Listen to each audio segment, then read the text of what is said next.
Opened in 1969, Talladega Superspeedway has fast become one of the most famous racetracks in the world, known always for its 2, 3, 4-wide racing and spectacular finishes of the races.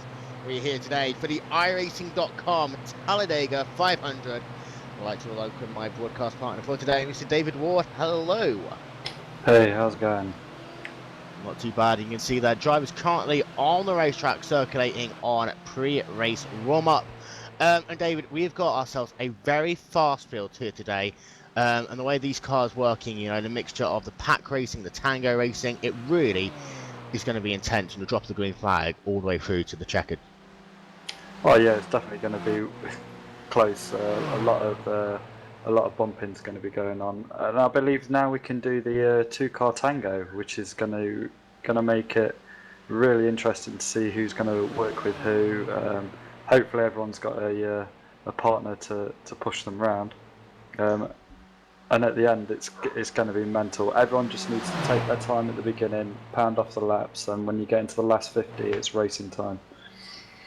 Indeed, yeah, and you know, the tango, pack racing, you know, they're two completely different styles, but bring them together and you get an atmosphere where it is going to be intense racing, and these drivers are going to have to be on top of it from, you know, lap number one. They're going to have to make sure their car placement's right, they can do their switches perfectly, and a lot of these drivers, they're going to try and find a running mate, you know, at the start of the race and practice for 180 laps doing things like switches, running in the pack, so come lap 180 or 188, they know what to do.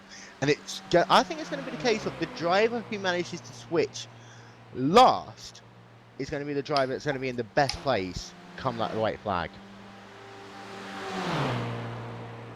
You see there, just having a quick look at Mr. Crocart there as he is circulating on the racetrack at the moment. He is pushing. That is David Cater in the number 12 machine. This is kind of what we're talking about the two-car tangos. You just see how the rear bumper is just sliding along with the rear of the car ahead. You see the 3 on the 12 coming on to turn number 1. But when they do this, they've got to be so careful coming into the corners that they don't just clip the quarter panel a little bit there, because that would not only spin that car out, but the closeness of the pack here, you know, that could cause a 10-20 car wreck in a matter of moments. Oh yeah, definitely. And you know, just to note as well, it's good to kind of push the car around when they're pushing around the corner. It's like just push it on the right hand side of the fender at the back, just to help that car kind of turn a little bit better on the corner, and also they can get a little bit of air as well. As you can see now, it's just like dipping in and out just to get some air onto the engine to keep things cool. But I'm not sure how many laps they can do before they have to start overheating. I think it's a good few laps, 3 or 4, before they have to swap over. Yeah, we worked out about 3 or 4 laps on what I think you guys are testing all week long. You know, you want to make it so that you do that last switch as late as possible, so that you don't have to switch for white flag lap. You see a car having to switch on that final lap, pretty much game over. They've got themselves by 10, 15 positions in a matter of moments. So that's going to be an interesting thing to see the cars. They're going to be practicing that all race time, and also it's going to be a case of if they can find a little bit extra time just by backing off by, you know, for a couple tenths of a second, maybe going into the corner, coming out the corner, just to cool that engine down a little bit. You see them moving side to side along the race car as well. That's all important things that you'll see here today. Having more than one running partner, you know, you've got teams with 3 or 4 drivers in here. If you can switch that out and work between your teammates, you know, that's going to be an advantage for some of these guys as well. I don't know if there is an advantage to 3 cars bumping. I've not seen it in testing. I think it's going to be very, very difficult as well to actually pull that off and coordinate it. Maybe we might see it. Who knows? You must have confused me. I was talking about 3 or 4 drivers working together, as in, you know, 2 pairs of 2 who can switch around and maneuver when they need to. Not 3 cars working together. We've seen this before. It's been an absolute recipe for disaster. Just going to run through your starting grid. It's going to come along on your screen momentarily. And I tell you what, there's some interesting names up there. You know, Alex Khan getting pole position over 51.159. A full 4/100ths of a second faster than Eugene Mozganoff in the second position. At Talladega, that's a big difference there, David. Yeah, that's that's humongous. That's night and day. But you know, qualifying was one race, and this is something completely different because that's going to be nullified once you start getting into the draft and bumping. Yeah, as you see, the rest of the qualifying times coming up on your screen. Adrian Duncan, Arthur Lucas actually setting the same qualifying time with Dave Swindell, only 4/1000ths of a second behind. So third through fifth, very close. And you see, the gaps aren't that big all the way through the field. A number of drivers chose not to qualify here, and I knew they were set into the race. Everyone from Jason Carvalage there in the number one machine, Tyler Hudson, Dustin Montgomery, Marcus Lindsay, Jordan Worth, all the way through to 43rd driver. They decided not to qualify. That's going to be interesting for them because they've not really revealed their pace at all here. So all of these guys, you know, they're dark horses for the guys around them because no one knows how fast they're going to be in the competition.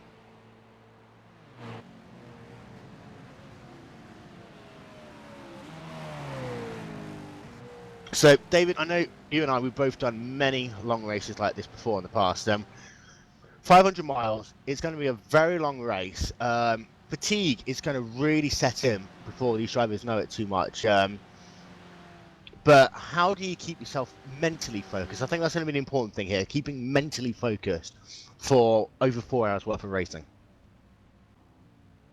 Yeah, it's going to be really tough for these guys. Pack racing in itself, it requires a lot of concentration just so you don't want to do anything stupid in this and wreck it for everyone else. You know, these guys are very, very good. It's going to be an immense race. 3 hours, it's a long time. Hopefully we can get through this with as fewer cautions as possible. Yeah, it's going to be good. I'm looking forward to this one. And at this time, we'd like to welcome our in-race support for this race of the number 10 machine, starting in the 10th position. Jimmy Lukatska, Will Vincent up in the Glacier TV booth. Can you hear me? Yes, well, I got you. Starting 10th in this race, you're kind of away from most of that mid-pack drama, but what's your plan? You know, 500 miles, 180 laps is a very long race here today. Yeah, it sure is. And, you know, most of us have a plan before this race, but once that green flag gets out, we usually never follow that. So, you know, I'll probably just look at the situation. If everyone's, you know, going 3-4 wide in the first 5 laps, I'll probably drop back, get out of it. You know, I don't want to get wrecked early. But if it's pretty calm, I'll probably go racing a little bit. You know, it all depends on the situation. And I know you're just on your warm-up now. Coming into what point do you decide, okay, it's hammer time, you've got to go? Is it the last 10, 20 laps, last pit stop? Have you got a time frame when you know you've got to be in position? If, you know, you really start to get going once you make that last pit stop. But with the strength of field we have, a lot of good drivers, I'd say you probably want to be heading to the front about 20 to go. 10-4, well, good luck in the race. We'll hopefully talk to you at some point later on, and good luck in that number 10 machine. All right, thank you guys. Have a good day. And David, one thing you notice is a number of cars with splashes of pink in this race, all in support of Breast Cancer Awareness Month, and it's nice to see a number of these guys putting on their pink shoes and following your footsteps for once. Yeah, I think actually next season I'm going to be changing the colour, but by the by, yeah, it's great to support anything that breast cancer research, and a lot of that money really goes to helps to you know, fighting cancer. Getting ready to go racing here at Talladega Superspeedway, 188 laps, 500 miles. Don't forget, you can keep in touch with us all race long by using the hashtag on Twitter, IRTally500. That is IRTally500. You can also find it in the top right-hand corner of your screen. Alex Khan is starting this race from the inside of row number 1. Eugene Mozganoff will line up alongside him. Adrian Duncan and Arthur Lucas will line up in row number 2 with Dave Swindell, Jonathan Goke in row number 3, Joe Thompson, Joey Smith in row 4, Chris Moss and Jeremy Lukatska in row number 5. The pace car makes that turn down towards pit road, and the iRacing.com Talladega 500 is about to get underway. The cars on the tri-oval, Alex Khan beginning to pick up the pace, and we're racing here at Talladega.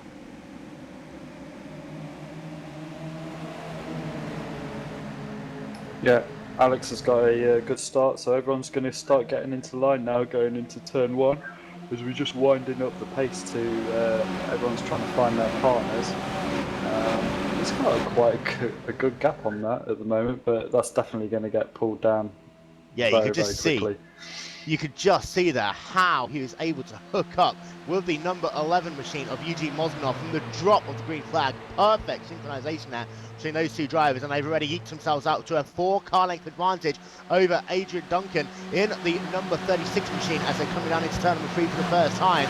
Duncan has been pushed by Arthur Lucas. This is for 3rd and 4th position at the moment, but as they come past down into the tri-oval for the first time, it is going to be Alex Khan leading lap number 1 here at Talladega. Eugene Mozganov will come second, with Arthur Lucas dropping back into the 4th spot. And look at Goke up 1 position already, but he's not got a running partner in that number 21 machine, so he's hoping that he just keep in touch with this lead group for the time being. That number 21 car is all by himself at the moment.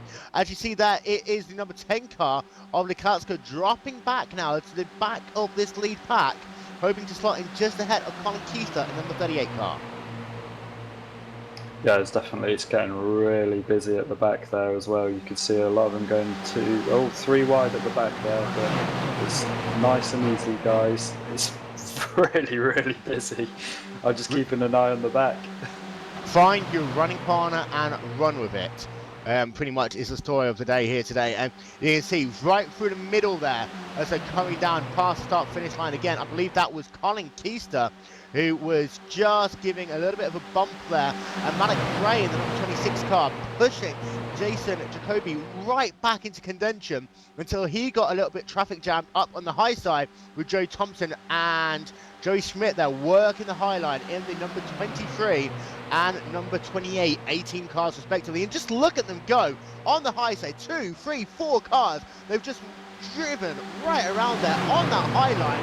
Coming out of turn number 4, they're going to try and go all the way to the race lead, David, and it looks as though they might just get it out of stride, battle for the race lead, and Joey Schmidt is going to be to the point as they come past the start-finish line.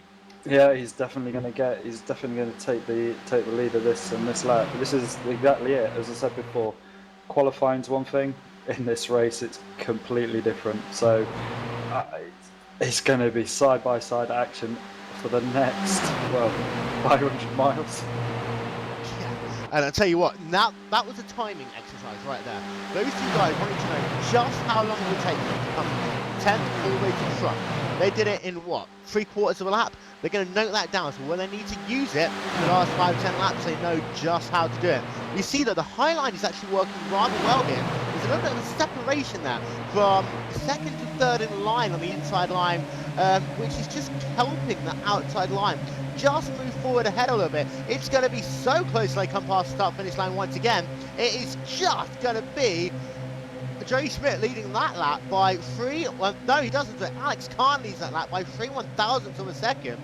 And we've got ourselves some traditional pack racing going on now. Oh, Alex got a little bit loose there on the bottom. He did, being pushed by Mozganov. You can just see how hard they're pushing here. And don't forget, in a couple of laps time, these drivers might have to switch. You see Thompson there getting off the rear of Joey Schmidt there, just using that to his advantage. He's able to get himself a couple of hundredths of an advantage, push that car forward, then get out of the gas a little bit so he can cool that engine down. Yeah, this is going to be the interesting part, is how these guys are going to switch around like this, because they are so close together at the moment. It's going to be very, very difficult. It's all going to be about getting the timing just right. You can see there our Glacier TV blimp coverage there as they drivers coming into turn number 1. You can see they're leaving a little bit of separation. They're not pitching all the way down early in this race as well. Come the last 5-10 laps, they will be right down to the right-hand side quarter panel of those cars, leaving no gap at all. But at each line, a little bit of room in case one of these drivers does need to switch. But I tell you what, who can play into this quite a bit? The number 6 machine. It's just looking really nice at the moment. That is taking Jacoby, who's 3rd in line on the outside, being pushed by Malik Gray up into that position. But if he can time it perfectly, the AC drivers need to switch, he can find himself out front on the outside of that lane. And 3 wide, far forward back, that is the number 4 machine. By the look of it, he's just dropping back a little bit, had himself to work up, but he's now falling back, and that is Dustin Montgomery there in the GoArmy.com car. Yeah, the problem is he went to go on the outside and no one went with him, so he ends up getting just left hung out to dry, and that's what happens in this racing. Is if you get left out, you're going to find yourself at the back of the train. And again, here we are. We've got just passing the 2-car three-way. Oh, that was the 9 car who just scraped the wall of them a bit there. That was Richard Dussett. He managed to get back down okay, but that just pulled the pack up around him. You see once again Dustin Montgomery looking all the way to the high side line as they come into the triangle. He's got a car about 4 cars ahead of him. He's just tucked back into line. And this again, Dustin Montgomery's lost himself another 5-6 positions because no one is working the outside lane with him. And at what point do you start having? I mean, he's tried to be the 5-5 what, 2 times now? There's only so many times you can do that before you start waiting for someone else to do it. But as you see out front, that is the 2 cars there of Joe Thompson and Joey Smith dropping back a little bit now. Smith's led a couple of laps in this race. Those 2 drivers wanted to make the switch, had no chance to do so, and they've now fallen back all the way into what, the 12th, 13th position? That's going to turn them 3 from the lead just like half a lap ago.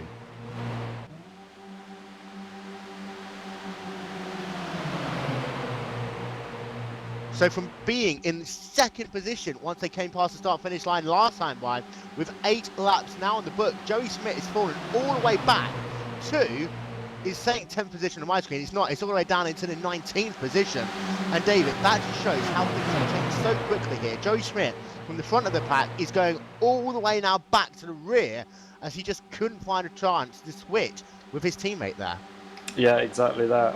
We predicted it earlier. It was going to be very, very difficult for these guys to turn around, and I think that's who's going to win the race. If you've got a good partner and you can work together and get that crossover done quickly, you're gonna stand good stead. And now he's in a real dangerous position at the back of the field because anything happens now, he's got to try and battle his way up front again. Battle for the race lead, and it is Tyler D. Hudson now to the point in the number 2 machine, being pushed by Jason Carvalage in the number 1 machine. Richard Dussett is in the 3rd spot in the number 9 car. Armando Vargas is up into 4th, so it's all changed around here. And look at this, Malik Rain being pushed there by the number 13 car of Phil Brown. They're looking to the middle groove now, and they look to get a little bit of a block on there by Carvalage and Hudson. They're going to make it go all the way the long way round, coming into turn number 3, but it looks like Malik Ray's got the momentum, he's got the speed, being pushed by Brown. He should get out front by the time they get down to the tri-oval. So all of a sudden moves Hudson to the point, and then immediately after moves Malik Ray in the number 26 machine to the front here, and Malik Ray just trying to cut across Hudson there, and that could cost him a chance to win that lap. He does lead the lap after all, but if you're on the number 13 car, you're not going to let that happen again there, and that is a big trust thing right there, and Malik Ray might have lost the trust of a good pusher early on in this race.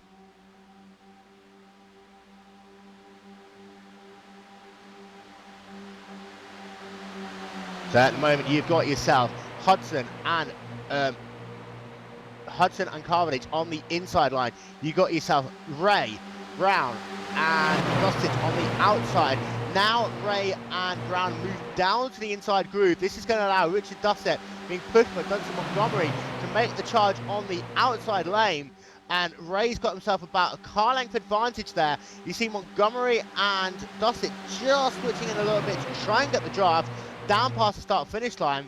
It is Ray who leads lap number 11. Dussett now back to the high side with the number 9 machine, trying to get himself around this 2-car tango, being pushed there by Dustin Montgomery. And those 2 drivers immediately take half lap to pull down a 3-car length advantage as it's a drag race as they come down the back straight. Yeah, the problem is it's all going to come back again when we start doing the switch arounds, and we can see the pack's already caught them up. So no one ever stays out front for too long or gains a huge advantage because you soon get reeled in again. And you see there that Atchison was trying to push, that was Hudson who was trying to push there. Malik Ray though just darted ahead. That's the 2nd time now that he's tried to just, use someone else's advantage and then ditch him at the last second.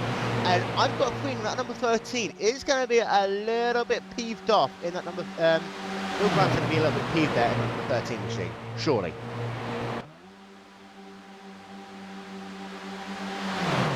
Oh yeah, he's going to be cursing on his helmet now with with that little move going on. The pack seems to have split up at the back there as well. There seems to be two packs forming. Yeah, and it's the case some of the drivers, you know, might just want to stay on the lead lap for the time being. I've got a feeling if you're having a look back at Thompson and Schmidt, perhaps they just wanted to see how their car felt up front. They've done that. That's out of the way. They don't need to worry about that now for the next 150 laps. They're just going to go to the back, cruise around. I mean, they're sat down, what, 29 and 30 positions respectively. They have dropped all the way to the back, and they're not looking as though they want to make any headroads on the top 10 again. Meanwhile, it is the number 16 machine there on the outside line. That is Jesse Atkinson, who was being pushed by the number 19 of Chad Coleman. Another driver there gets pushed to the front and then decides to switch over. We've had some of these drivers. If they're being pushed for 3 or 4 laps, you're going to have to get out of the way at some point, otherwise the car behind is going to blow up. But you don't want to make enemies this early in the race. And now you've got yourself the position where a couple of drivers might be making a couple more enemies and friends.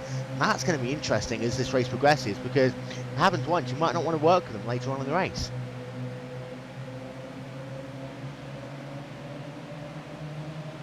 Currently working lap number 15 of 188 here in the iRacing.com Talladega 500 presented by Glacier TV. You can see it has been like this all race long. The number 19 machine currently is leading the way. Chad Coleman in that number 19 car, and then you've got the 18 of Kenny Humph running that inside line, even being pushed by Malik Frey in the number 26 car, but it has been too wide, about 10 deep from the top of the big flag. And David, this is what we know as Talladega racing, you know, at its very core. Oh yeah, definitely. It's just all about keeping the speed up, bump drafting, and there is definitely going to be a big wreck at some point. There's no doubt about it, and as they normally call it, the big one. Yeah, you just see that. The front pack's actually spoken into another 2 packs. You've got about 14 drivers has broken away a little bit out front, and the rear of that pack looking as though it is Bill Brown and 13 machine. I'll get a confirmation of that, but ahead of them, it is number 6 Jason Jacoby. But behind that, there was a little bit of a moment there where these drivers fell back by about 7-8 car lengths. That tried to stop me being led by Adrian Duncan, but it looks as though they kind of caught back up as Duncan's being pushed by Arthur Lucas in the number 37 machine, trying to put 16 laps in the books now. And that separation and then the cars forming back together, that is a dangerous point. When you've got a car going 7-8 miles an hour faster, coming up on what is pretty much known as slow traffic. Yeah, because if you just got a cloud into the back of them, it's going to cause you damage, and it could obviously spin them around, and they're going to be expecting it. So the top 15 broke away, but it looks as though they've been caught right back up again, and that is the mark really down to Lucas and Duncan leading that charge in the second pack. You can see a separation though all the way down in that second pack really starting to come into play now. These drivers have to really work to stay in contact here. In fact, we'll try and go on board with our Glacier TV blimp again. See that it was too wide, about 7-8 deep, and then all of a sudden it's a bit more stagnated, and that's where these drivers really seem to get into line and stop worrying about position, just worry about their position on the track compared to all those other drivers around them. This big mess that keeps changing, you know, every 30 seconds. You see there, we are actually on board now on the Glacier TV blimp, and somehow we managed to stay green for the first, you know, part of this race, which has been really interesting, but really we can't have a green flag pit stop at the start, can we? Could do. I mean, that'd be quite interesting. I think the guys are being quite well behaved at the moment. They just want to get these laps out of the way, and then, as I said earlier, the race starts with 50 laps to go.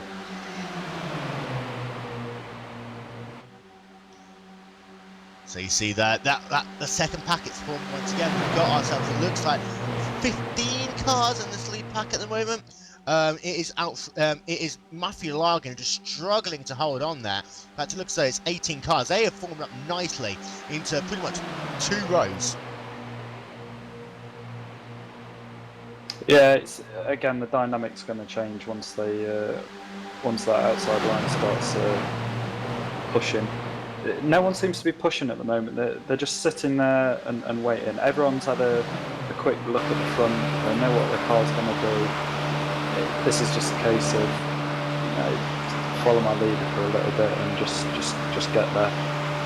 That's right. You'll see once or twice, you see a couple of drivers probably dart out of third lane, trying to go all the way around. And that's just again trying to be a bit magnified how quickly, if at all, can they get all the way to the front.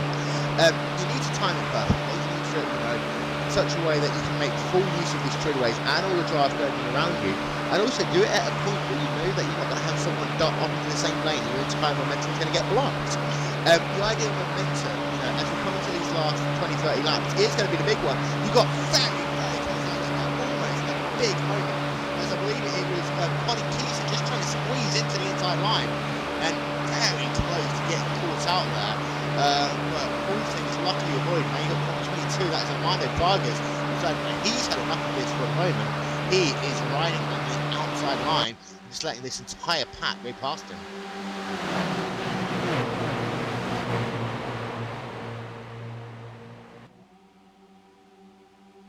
It's coming down the back straight away once again. Again, this pack, it forms and it separates. It forms. And this front pack, if they're going to want to try and get ahead, they are going to have to just stay in line. Use that to their advantage. As soon as they start racing onto that front pack, you just see how quickly the rear just come right back into it. But once that front pack gets into formation, it does look as though they are about a 10th lap faster there, David, and they can really make use of that additional straight line speed. Oh yeah, definitely. Oh, we're getting 3 wide with the number 1 car going all the way. Well, it looks like he could go all the way around, but he's just lost his buddy. He's kind of just giving up pushing him there. We'll check in on our in-race reporter, Jim Lukatska, in the number 10 machine momentarily. He is currently sat in the 16th position, right in the middle of all these back cars. He's just staying at the back of that pack. And in some ways, you know, that's one of the safest places to be, because if there is a moment, chances are it's going to be ahead of you. You've got at least a bit of chance to, you know, check up. But on that outside line especially, it's not the safest places to be. And if you're going to want to check up and see a car. Already? Wow, I was not expecting next. Okay, so they must have been on different strategies then. And they're batting 3 wide in the second pack in this pack as well. So lead pack, that is Chad Coleman, who's just gone to the point there in the number 19 machine, being pushed by the number 18 of Kenny Humm, just driving around the outside of the number 9 car of Richard Dossett, being pushed by Manic Ray, and all of a sudden these guys decided they want to start racing again. Yeah, that's really odd. Again, the pit stops are going to play into this, because you've got to be able to make sure that you got someone to push you when you come out of the pits to get back up to speed. Well, yeah, you can't. And here we come. I think all the they're not. Well, in fact, if you time it perfectly and get back out around the pack, then you've got a chance. But you really want to have someone around you at the very least. That seems to be the case here. Joey Schmidt and Adrian Duncan, you know, they're working together. So as long as you're working together, you've got half a chance. If you know, by yourself, you're just losing 4 or 5 seconds in as many laps as you're waiting for cars to catch you up, and you just lose so much speed. I mean, this lead pack at the moment, they're doing what, 203 miles an hour down into turn number 3, and you take a car who's by himself, they're doing 185, 186. They're using so much speed, it's unbelievable. You see, even 2 cars working together are almost about 10 miles off the pace. So it just shows how much you need that draft, that huge gush of air that's being pushed to give you that extra speed there. And it's a risky move, but if it stays green, it could work out.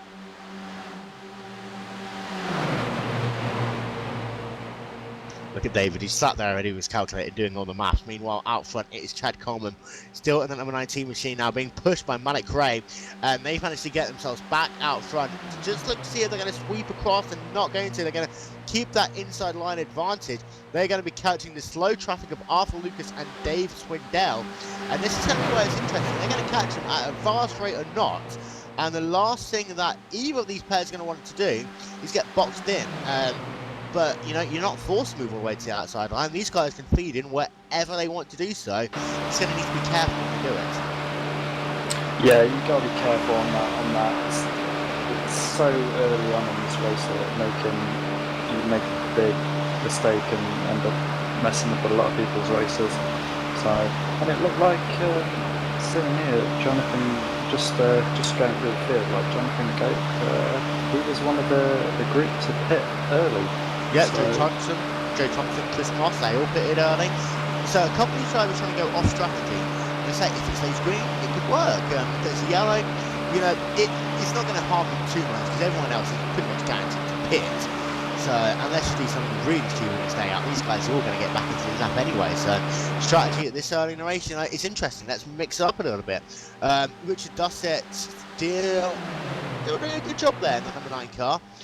Leading the way, but now being pushed by Chad Coleman in the number 19 machine. They are catching Dave Swindell and Arthur Lucas little bit by little bit, but you can see the tag is so effective that it's not really easy to catch another car when you both tangled up together.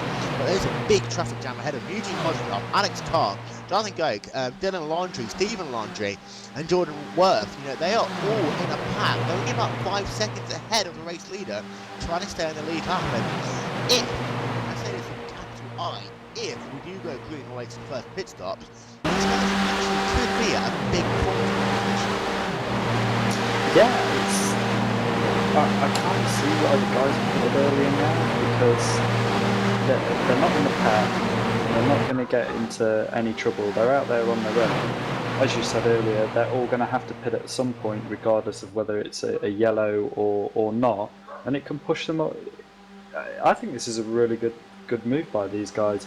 That they're going to get the speed the main pack's going. They're going to get caught up very, very quickly in a minute. I'm just trying to work out how many laps they've got before the main pack needs to pit.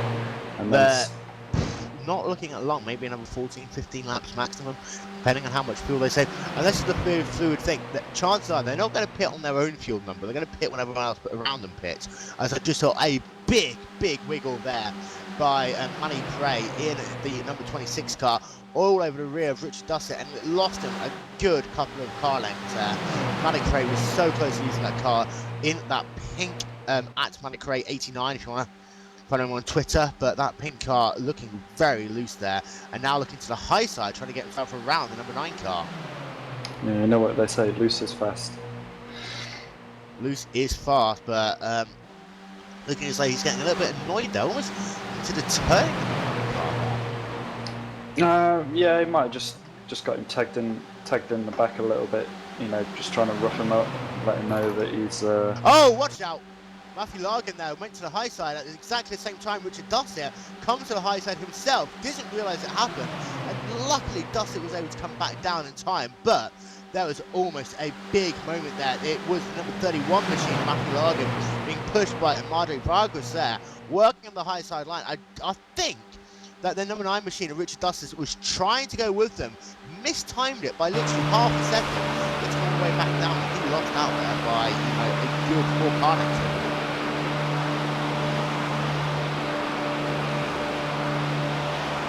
It's okay, you can start talking again now, David. I won't interrupt you again. No, it's alright. He was just trying to whip up the number 9 car, let him know he's there. It's such a tactical race. It's all about pit stops and strategies and where you are towards the end of the race, and then you can make a move. I mean, you know, last place could be a miss thing. Indeed. So just to reset for you, as we have 30 laps complete, 30 laps complete this time by, it is Chad Coleman leading the way in the 19 machine, being pushed at the moment by the number 18 of Penny Hunt. You see the lap traffic around them. Drivers like Jordan Worth, Jonathan Goke, Dave Swindell, Dylan Laundrie, Arthur Lucas, as they're going 3 wide, Stephen Laundrie and Alex Kahn. These guys all pitted early in this race as they're going 3 wide once again out front there. So big traffic jam out front in this race, and these are all the lap cars racing each other, and you've got to go back about 4 or 5 cars in this pack before you even get to the lead cars. You see the leaders there literally just boxed in. That is the number 19 of Chad Coleman there, who's going to have to work to lap these drivers. They do not want to go a lap down. case the caution comes out, they want to stay in the lead lap and maximise this advantage. Coleman is doing it, but he's having to really do it the hard way. Yeah, coming through this lap traffic is. But then the guys who get lapped are going to be able to sit on the back of that train, and they're going to end up being in position. As some of the cars are coming down into pit lane right now, we've got the pink car and the yellow car. That's always going to be good, you know, on a race where everyone's supporting breast cancer awareness. But carry on, very informative stuff there. But yeah, we'll keep an update on the drivers coming down towards the pit road. I'm just trying to get confirmation of who indeed that is. But big traffic jam up front there, David, and these guys are not just putting over there as they're going 4 wide there, coming down the back straightaway.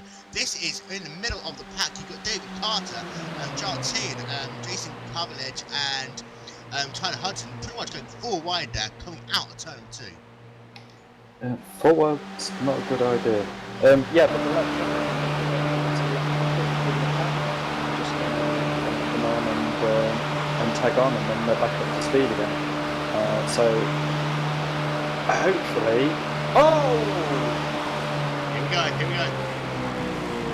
Here we go.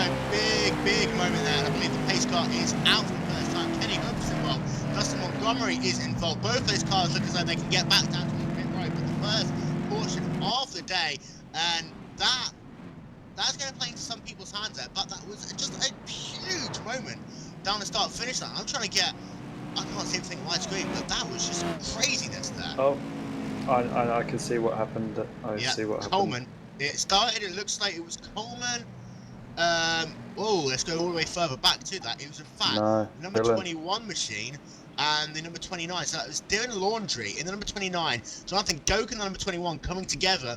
I see Laundry there just coming up about half lane. I think he was trying to get into the second lane. He wanted the second lane. Goke wasn't going to give it to him. Laundry comes up, and it just looks as though that's what started a huge train reaction there. As Laundry spins around, hits the 18 car, flips upside down, and from there it's a case of everyone just had to swerve to involve it. And I can see at least 8 cars involved in that, but most of them should be able to come down towards pit road. It looks like Goke actually got up off the gas, and then he got pushed into the back, and then that turned him into the 29. Really unfortunate. It looks as though there's possibly just a bit of miscommunication there, because those drivers are working really well together. The majority of that stint, you know, going off the strategy and all that, it just looked as though perhaps one of those drivers wanted to go high, as pit road is open, you just sort of replay that on your screen. This miscommunication, and all of a sudden, so many drivers involved in a wreck. We're going to go down towards pit road very quickly, see who is coming in, coming out. It looks like everyone pretty much is coming in. A huge mass of cars there. Just waiting to see who wins this race off pit road. It's going to be very, very chaotic here.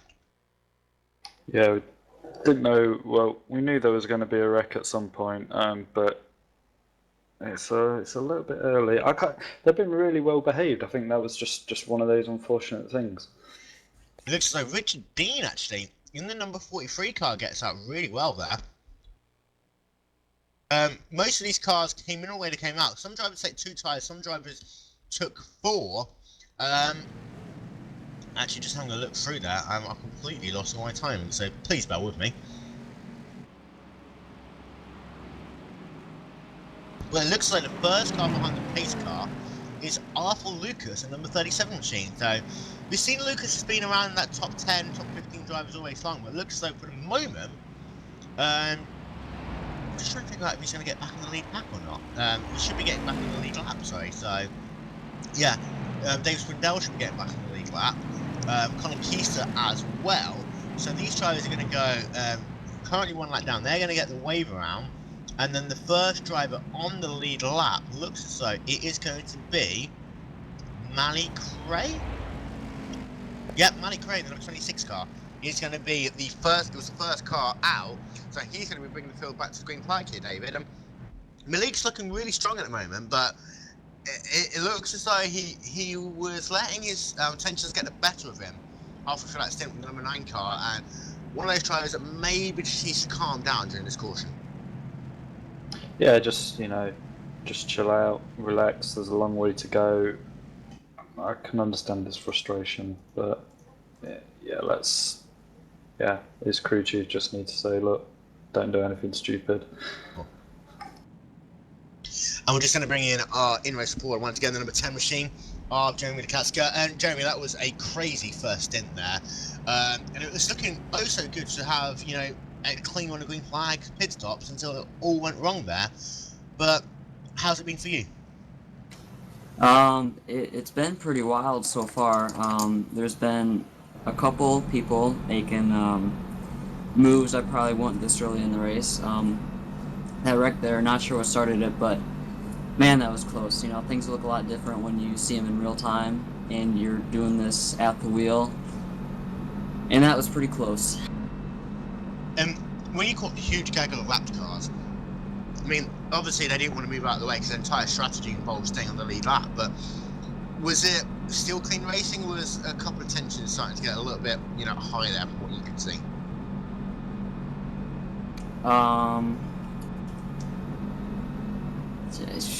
It was madness. You know, we had everyone telling people where they were and to check up, but your heart pounds a little bit as you know when you're out here at these speeds and seeing all the near misses and what's really going on.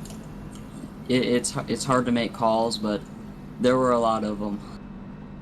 10-4. I'm going to let you get back to your spotter, get yourself a quick drink of water. We'll hopefully talk to you later on. You're currently sat in the 4th position, number 10 car. Good luck to you. All right, thank you guys. And David, I just think that just by listening to the number 10 car, you know, he's worn out, and we're on what, lap number 36? Yeah, he knows he's got a long way to go, so he's just, yeah, he is just maybe a little bit disheartened, but you know, that kind of stuff happens. Cautions around Talladega aren't fun. No one likes to see them. But at the same time, these drivers can now reset it. Some of these drivers can make a couple of changes to their race cars, and you know, it's going to be the same all over again. But a couple of these drivers might have done a little bit of a toe adjustment, tyre pressure adjustment, and the last thing you're going to want is a car that handles badly at these speeds, because you don't want the car to snap on you, but at the same time, you don't want it to push up from that bottom lane if you're pinned down there, and these drivers just get frustrated not being able to move up at all. Yeah, it's very difficult unless you've got a teammate to work with. You're going to find it really hard to move up the field. But everything's reset now. Hopefully, maybe during that caution they might be able to have a chat with someone and like kind of buddy up again and get there and you know, hopefully like push themselves up front towards the end. So currently working under caution on lap number 37 here of 188 at the iRacing.com Talladega 500. Three cars from they're going to get themselves around the wave round. That is the number 38 machine of Conquista. The number, so I'm just going to have to check that, is the number 33 of Davis from Down, the number 37 of Arthur Lucas. They're all going to get the wave round at the end of this lap. That is going to give ourselves 38 drivers on the lead lap. Drivers one lap down, that is Atushi Wanati, Armando Villegas, Brandon Slong, Jonathan Goke, and Dylan Laundrie. Goke and Laundrie both 2 laps down after being involved in that moment early on in this race. These drivers now, you know, we've had a nice long green flag run. I think that's the kind of momentum we want to keep up. They just want to make sure, you know, that they don't get into this whole phase of caution breed cautions, as we keep on talking about in super speedway racing. Get these cars slowed down to 70 miles an hour, trying to bring it back up to 200 is always the most dangerous phase of the race.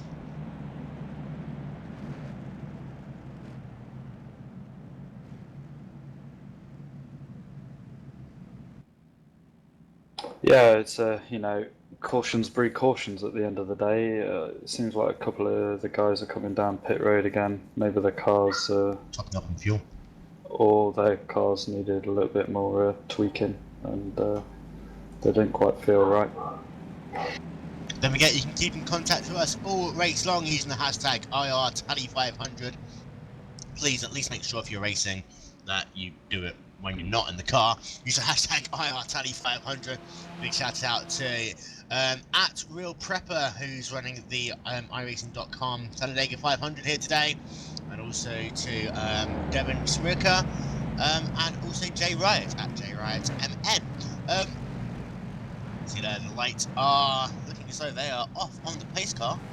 So we're going to go back to green flag racing this time by. It is going to be Manny Gray in the number 26 machine, who will bring the field back to green flag racing here today, with Matthew Spangler in the second position, Chad Coleman in third, our in-race reporter Jeremy Lukatska in the fourth position, Matthew Largan in fifth, Richard Dussett sixth, Bill Brown seventh, Garrett Grant in eighth, Salvatore in ninth, and Dustin Montgomery in the 10th position. And we get also, of course, Glacier TV, the official home of the Road Pro Series for 2012. The road to the 2013 Grand Prix World Championship starts next season, only on Glacier TV.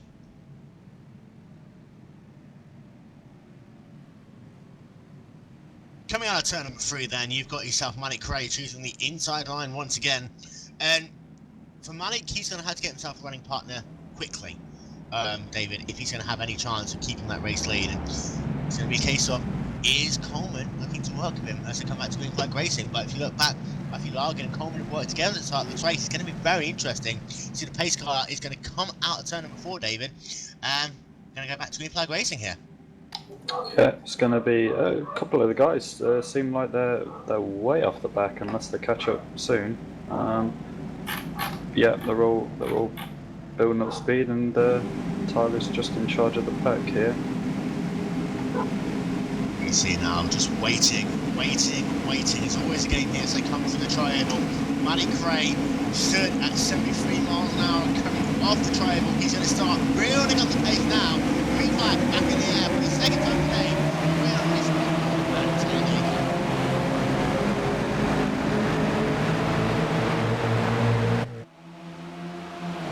Start.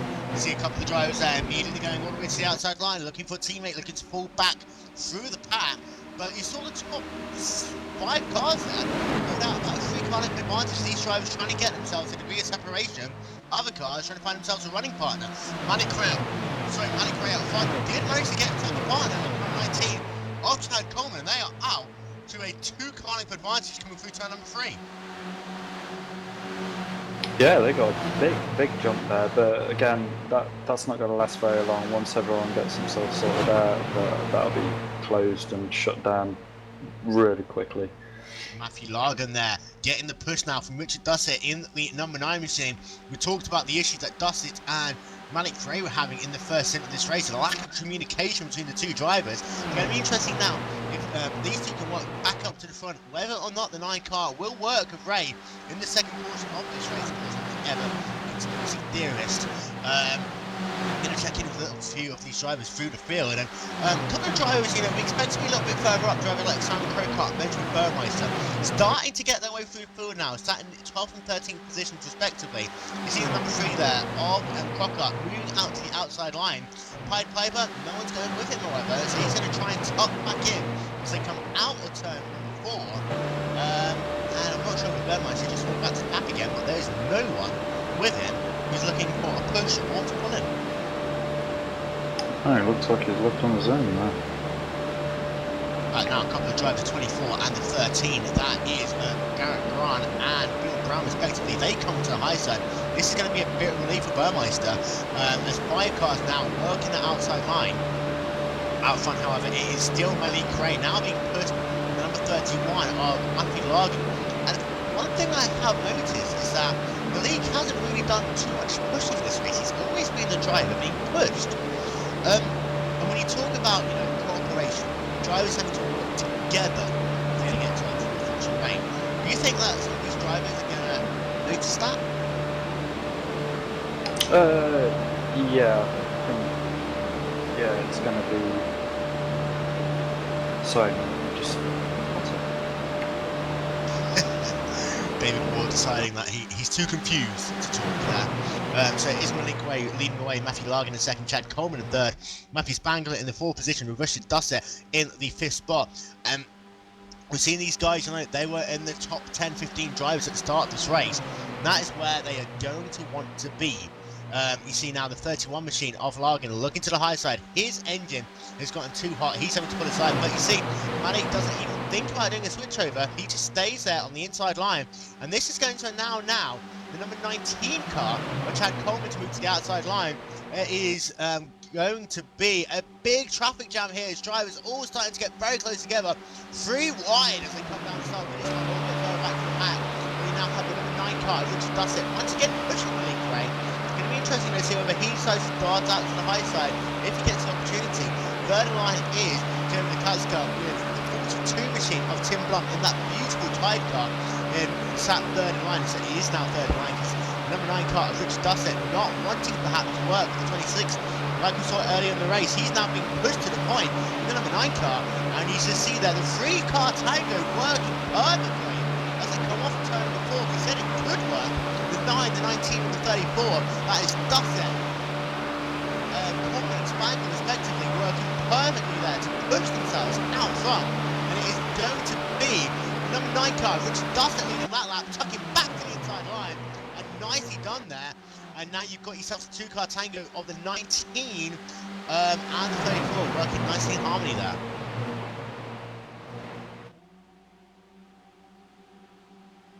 And David, that could be a little bit of payback there, just pushing himself back out front. Does it now to the point? Payback for early on in this race, perhaps? Yeah, it's a bit early for that. You know, I think he's just making his intentions clear. Making his intentions clear like that. In the last couple of laps, don't mess with me at all. Feel a bit more spread out than we saw early on in this race, however. Just having a look again at the blimp camera, it really looks as though these drivers, especially at the front, the inside line is now working better than the outside line has been. You know, the Coleman and Spangler, you know, they're the 2 drivers out front in the outside line, but they're currently, down in 5th and 6th positions respectively. Really not working well for them at the moment. So they're just trying to get themselves. You've got a slow car. He's going to try to fall all the way back to the rear of this pack. No chance of him wanting to fight at all. That is a number 18 car there of Kenny Hunt falling all the way back. And so he was involved in the incident earlier on in that number 18 car, just trying to skate out of everyone's way. And that is so disheartening there. When you see, trouble there for the outside of the wall. That is the number 19 of Chad Coleman into the wall. This looks as though it might just stay green, but a big traffic jam there coming past the start finish line. And in fact, I do believe we have stayed green, but that was a huge impact there for the number 19 car. Yeah, that was massive, but that's really split this field up now.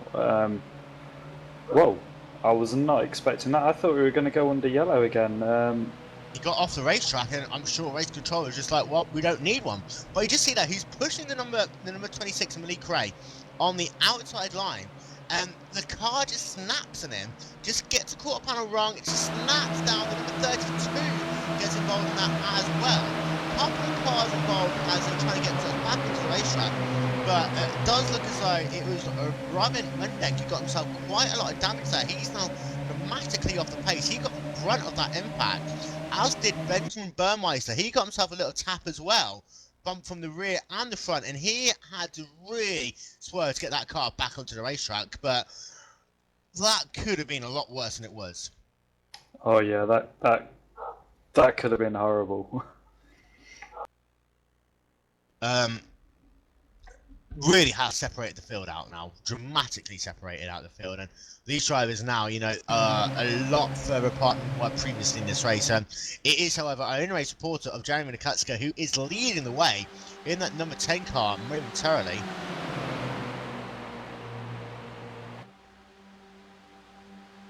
And it looks as though things are pretty much single file now for the top 9-10 drivers, David. Yeah, they just seem to have that rank that spin from him must have spooked them, and they're just trying to get everything back into order now. It won't be. There'll be a few more laps, and it'll all come back together. So, at this time, I'd like to welcome in our third commentator, just waking up from sunny Texas, Mr. Brad Sanford. Hello. Hey guys, how are you guys doing this morning? I'm not too bad. Tell you what, you missed yourself a crazy first part of this race, but guessing you could guess that, is Talladega. Being a driver who races this car quite a lot, 188 laps. These drivers, it's that middle phase of the race that's always the most difficult, because you've really got to set yourself up from now on into the next 100 laps, just cruising around almost.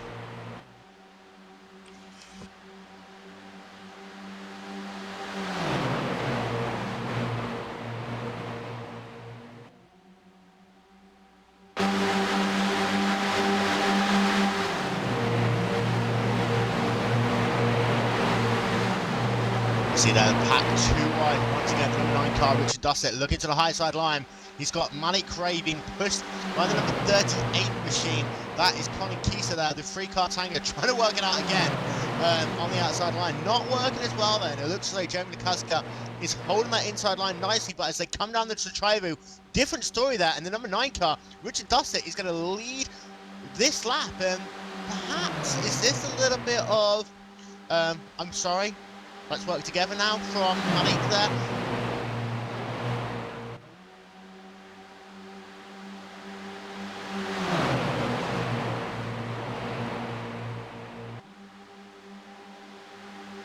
Do apologise, teams that we have got ourselves a couple of sound issues. We're trying to sort themselves out as quickly as possible.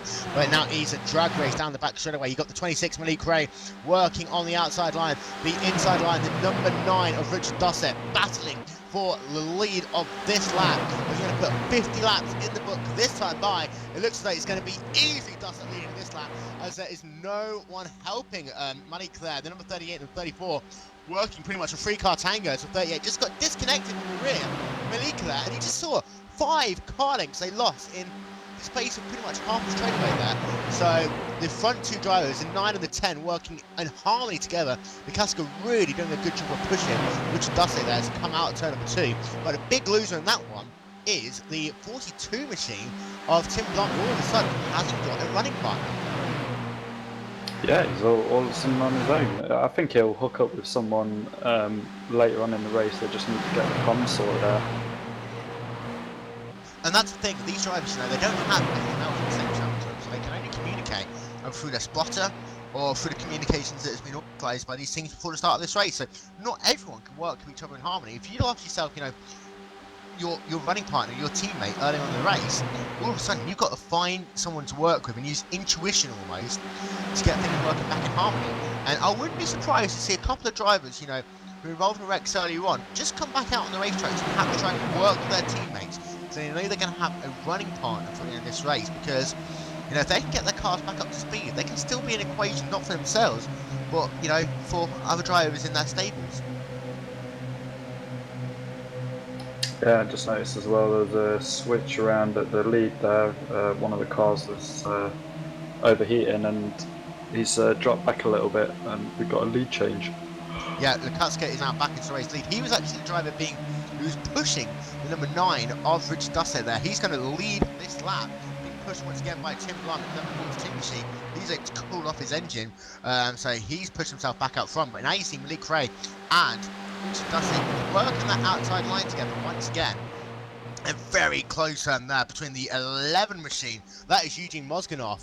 And I believe that was the 38 of Colin Keister.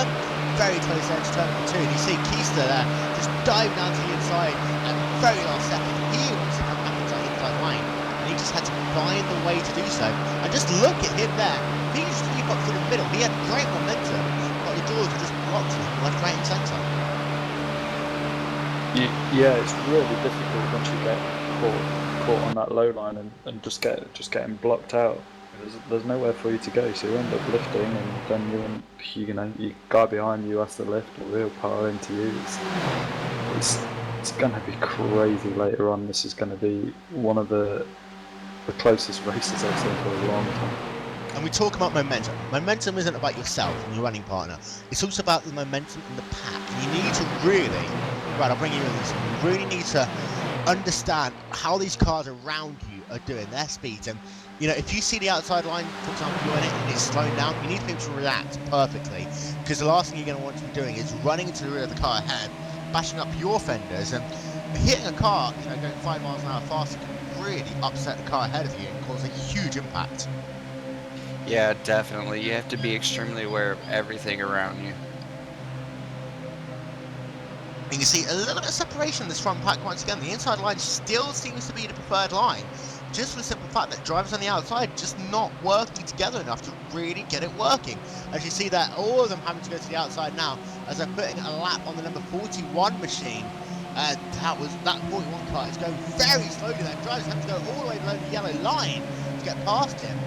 Just trying to figure out what is going on with that. And the 41 really off pace there. That is a shooting 180, but really on the out in the middle there, 3 wide, and that is a dangerous place to be as cars going so much faster him left and right. And that was lucky to avoid a big impact. You saw that at least 2 cars there had to dive below the yellow line. And I'm sure race control won't have a big issue with that because of the fact, you know, that there is nowhere else they could go.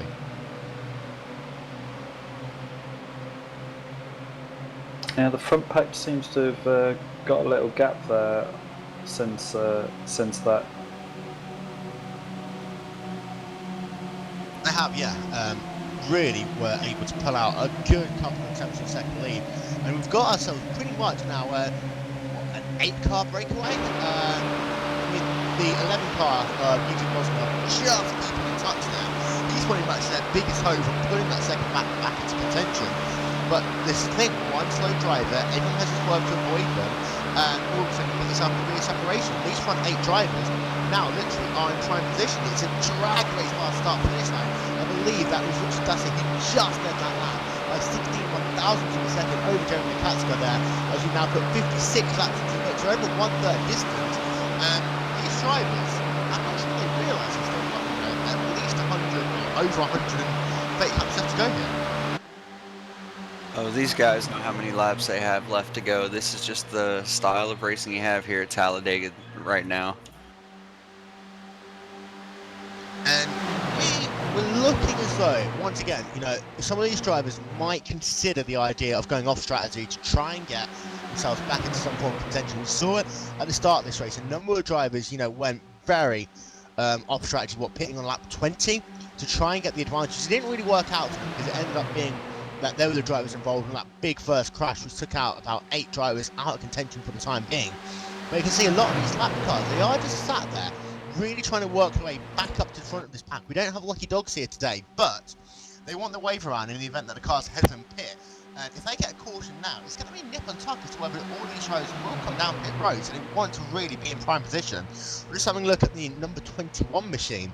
That is of Jonathan Goke, who really has taken into account the best case, a big crash there. Big crash. Second crash today, and there's at least 7 drivers involved in there, and Goke managed to get through it perfectly, but a humongous crash. And we're going to have a look at that. It's in super slow-mo to figure out what happened, but the caution flag is out. I saw at least 7 cars involved in that. That was the big one. Yeah, early on it looks like the 42 might have clipped the apron and got sideways and came back up the track, and when you guys are running that close, the big one's bound to happen. And we're going to get our replay on the screen momentarily, but it was all the way at the front of this pack.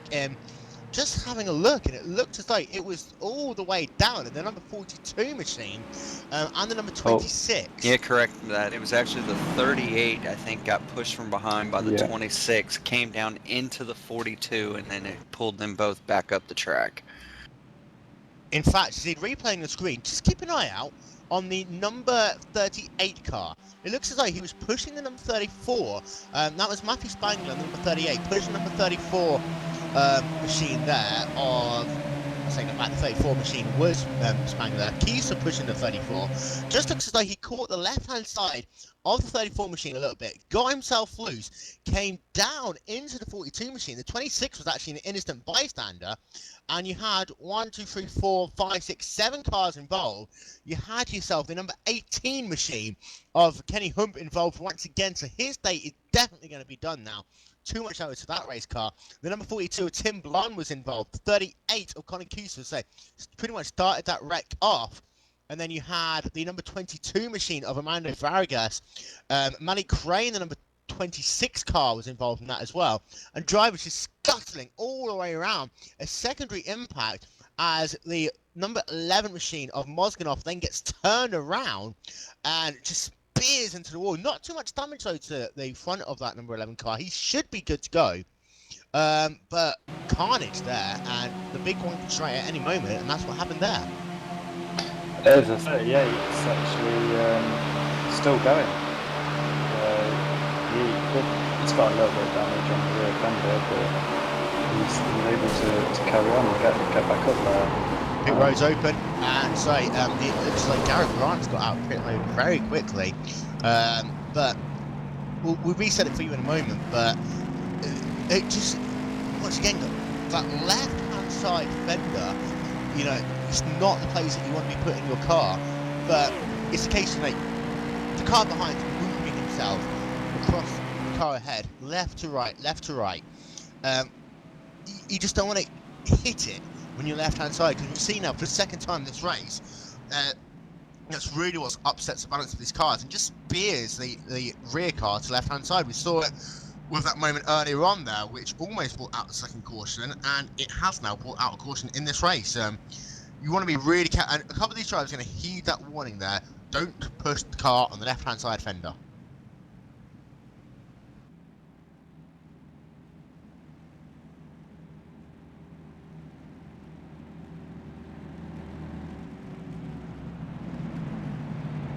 So we're currently working here now on lap number 60. Working behind the pace car. We're going to get ourselves an update on where everyone is. It's a mass of action there down on board pit road. And Blandon Slong is going to get himself to wave around in the number 14 machine if indeed he does stay out on track. I'm looking at his car. He's got a little bit of left rear fender damage, but nothing too bad on that car. You see the Carrie Underwood number 40 car. Beautiful car to look at for many, many reasons. But just trying to reset as you see the pace car coming past the start finish line. Once again, we're going to get ourselves a better understanding of it. And now, as 21T there, we saw him. He was one of those drivers that caused a huge check-up all the way through the pack. That caused some separation. He looks like he's going to get himself back on the lead lap as well. But it is going to be Jamie LaCusca bringing the field back to the green flag here, with Matthew Spangler in second, Colin Keeson third, Richard Dussett in fourth, and Alex Khan rounding out your top 5.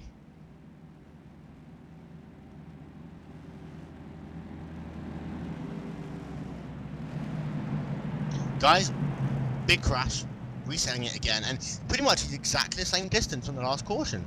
I mean, if we have a look at the laps, it was what? Lap number 34, the first caution flew. Sorry, lap number 33, and pretty much they go 30 laps, and then someone decides to crash again.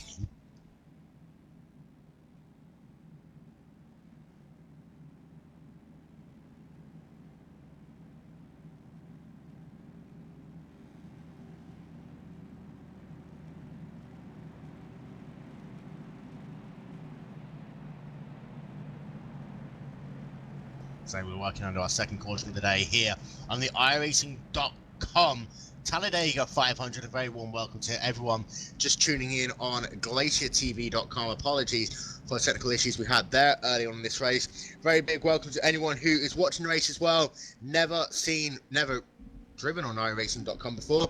For more information and to find out how you can save yourself some money on your first month subscription, go to iRacing.com for more information. And of course, Glacier TV is the home of the 2012 Road Pro Series, the road to the 2013 Grand Prix World Championship, every week only on Glacier TV.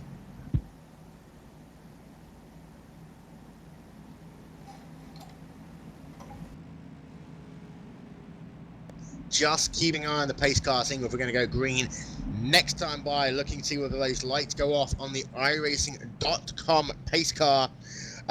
Brandon Slong should get himself back onto the lead lap. That is pretty much guaranteed. I take back what I said. Ashita Wanisi is actually going to go down back to being 1 lap down. He was 2 laps down in this race previously. He's just now going to get back to being 1 lap down in this race. And indeed, the lights are off in the pace car. So you see Brandon Slong and Wanati there going past the pace car. You also see Dylan Laundry doing the same. So Jeremy LaCusca will be bringing the field back to the green flag. We would talk of him, but you know, this is the last thing you want to do when you're about to restart a race at Talladega, guys, is have someone blurting incomprehensible questions in your ears. So we'll leave him to it for this one.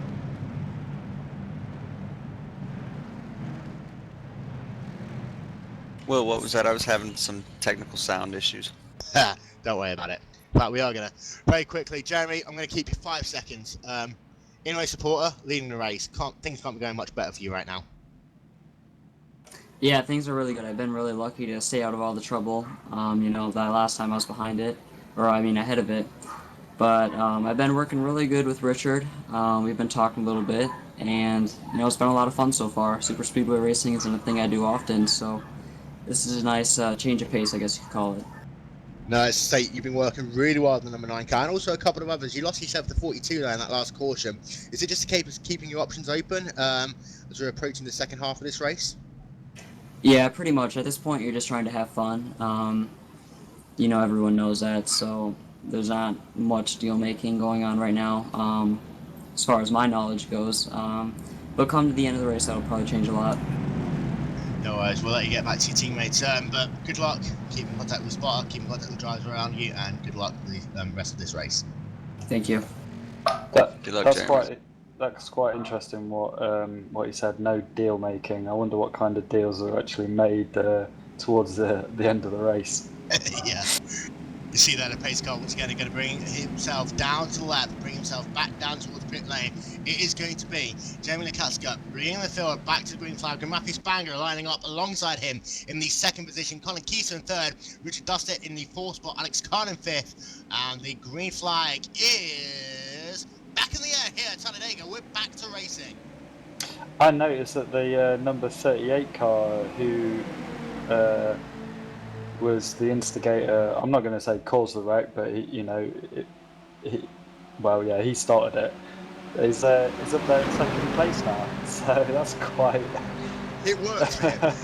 He got loose, but everyone else around him crushed more.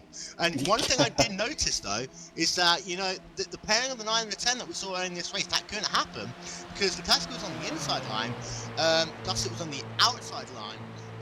So it was just making it very difficult for those two drivers to get going together. So from the moment, they're racing in different packages, and you see immediately the 34 of Matthew Spangler being pushed by the number 9 Richard Dusset go to the point, but all of a sudden, look at this, Colin Keister, Jeremy Lakaska, as they can't pass start-finish line. Lakaska saying, I want to lead this lap, thank you very much. Number 30 car is down on the apron, all the way down. Right now you see the 38 car, Keister, he's wanting to lead this race, and he dives up to the inside, and Lakaska's going to have nothing else to do but to slot in behind him. I have to say, that was a beautiful switch to be able to pull that off right there, coming out of the tri-oval into one. And they didn't lose any time at all. So, now they've got themselves another couple of laps while they can race like this, perhaps pull out a bit of a gap. You see there, that already Dusty is having to move to the high side there, perhaps his engine heating up. But that was pretty much, that is the first switch they're going to make sense. Yeah, this is these guys, very, very good. That's how you need to do the switch arounds. They know how to do it now, so yeah, these are the ones to watch. It's going to be between the top 4, definitely. So 64 laps in the book. It is Colin Keeson leading away in number 38 machine. Jeremy Lakaska in the second position. Matthew Spangler in third. Matthew Largan in fourth. And Darren Hahn in the fifth spot. Look at it again, guys. We are just a little bit spread out for the time being. It seems to be every time we have a push, we'll, just the outside line is working a little bit less, a little bit less. Perhaps these drivers just want to really to keep it clean for the time being. See the number 19 car there, all the way on the outside line. That is Chad Coleman. Number 19 car, who is having pretty much, like I say, is a miserable day now. 16 laps off the pace, currently scoring the 43rd last position.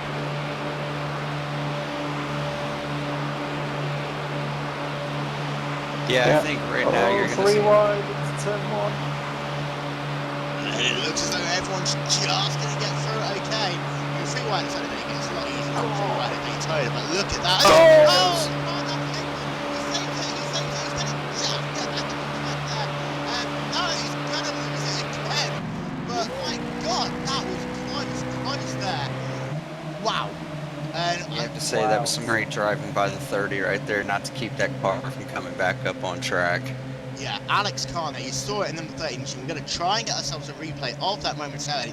He was working down in the middle groove. In fact, he just came up into the middle groove there, coming down into turn number 1. It just looked like he ran out of space, and then just clipped the the right front fender of the number 24 machine of Darren Grant. It looks like he thought he was clear, wasn't quite close enough. The car almost losing on him twice, 3 times there.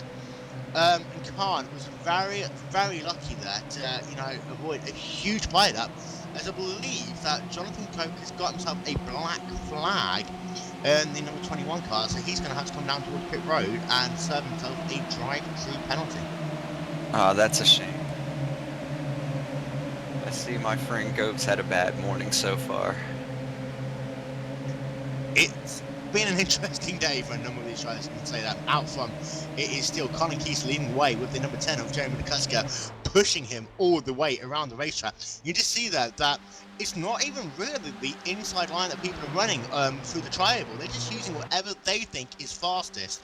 And all the way through the first 20 cars in this field, there isn't really much two-wide racing going on. It's just see a couple of two-car tangos coming up through the field, but apart from that, it is pretty much single file for the time being, as it looks as though Joe Schmidt and Adrian Duncan, they are back in the move. We talked about them at the start of the race, how they poked their noses out front and saw how things were going on before they fell back.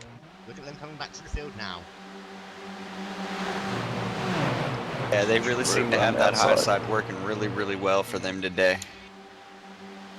And Brad, come the last couple of laps of this race, the inside line is always going to be a preferred option because it's a short straight around the racetrack, but if you can make that outside line work, you give yourself more opportunities. I mean, essentially, you've got yourself 3 lanes of racing that you can use, if you're up there to your advantage, but where do you want to be in the last lap? Inside, middle, outside?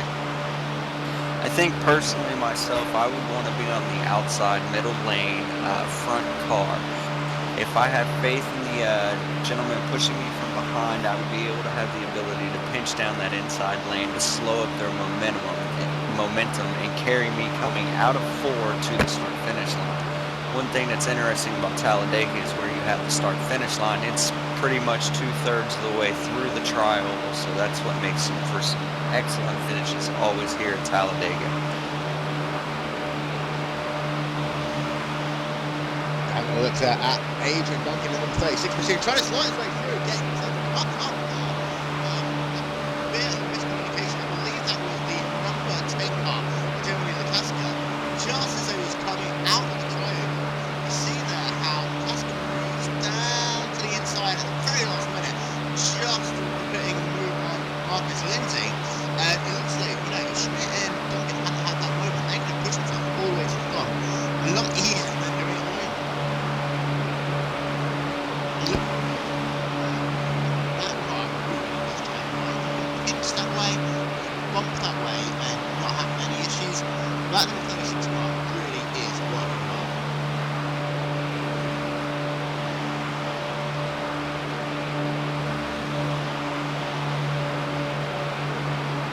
For race lead move David Carter to the point in the number 12 machine. He led that last lap in the number 12 STP machine.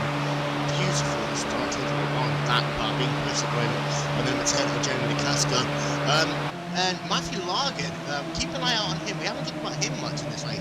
In the number 31 Hendrix Cars.com car. He's kind of right there in the middle at the moment. He's got himself the informal pushing partner of Brandon Salvatore, who we haven't talked about at all in this race, but a couple of drivers coming up to the front now who we, looking as though they could be some dark horses later on. Yeah, there's going to be a lot of jostling for position back and forth right now. We're coming up on the halfway point. I think so far we've had 2 big accidents. You're going to see everybody settle in, get their laps down. Come lap 150, I think the jostling back and forth is really going to pick up, and you're going to start seeing people see who they can dance their way to the finish with. So we've got ourselves back up to these kind of like 2 rows all the way around the racetrack. We've got ourselves a nice push there on the outside line. And that is indeed the number 31 car, Matthew Largan, to the point, being pushed out of the moment on that outside line, just whooping back down to the inside by the number 38 machine of Connor Keeson. I have to say, Keeson's been a really good pusher in that Mountain Dew National Guard car all race long. Now just moving to the outside line to cool his engine down a bit. But Keeson's one, would want to put in my books. We're going 3 wide once again. I want to put in my books for a guy who, I'd like to have around me come those last 5 laps. Yeah, definitely. There's quite a few drivers you'd love to be able to attach yourself to with 10 laps to go in this race right now. It looks like Oh! there's a Straight away. And we've got ourselves Uh, 3-4 cars involved, third caution of the day out there. And you could just see that one developing. yeah, You didn't know when it was going to happen, but you could see it about to happen. And it the- all started right in the front part of that pack once again. yeah. Number 9 car. He was wanting to come down and get in line. And when he did, it just caused I could see it. It was like, just stay where you are. There's no need. But he must have got the all clear from the spotter, and it wasn't. So he comes down, and it just.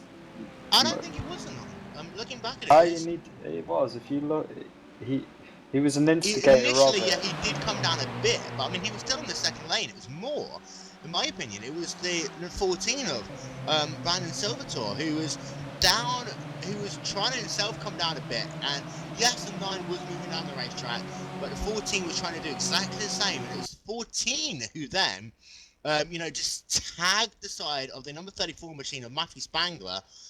You just saw Spangler trying to save it, but then just getting rear-ended by Garrett Grant, who just smacks the wall, spins it all the way around the racetrack, and as it happens, people doing synchronized spinning, Adrian Duncan involved, Jared Tin involved, Robin Murdenk involved, Benjamin Burmeister involved, Ryan Norton just being able to get past it okay, but a couple of these cars, they didn't get damaged, many of them, but it was a very close call for them as pit road is open. These cars immediately down and towards pit road. Just going to have a look at Colin Keaston, number 38 machine. He was your race leader coming in. He's going to get himself 4 fresh tyres and top up with Sunoco race gas, I assume. But oh, sorry, he overshoots his pit box there. He overshoots his pit box, so he's going to have to be very slow here on the gun. And a couple of these cars really now racing up pit road, and it looks as though it's going to be Matthew Largan who gets out in front of number 31 machine. Manny Crane second, Jeremy Casket in third, David Carter fourth, Richard Dussett in the 5th spot. Connor Keister falls all the way back into the 6th position and moves Ryan Norton up into the 7th spot. We haven't talked about him all race long.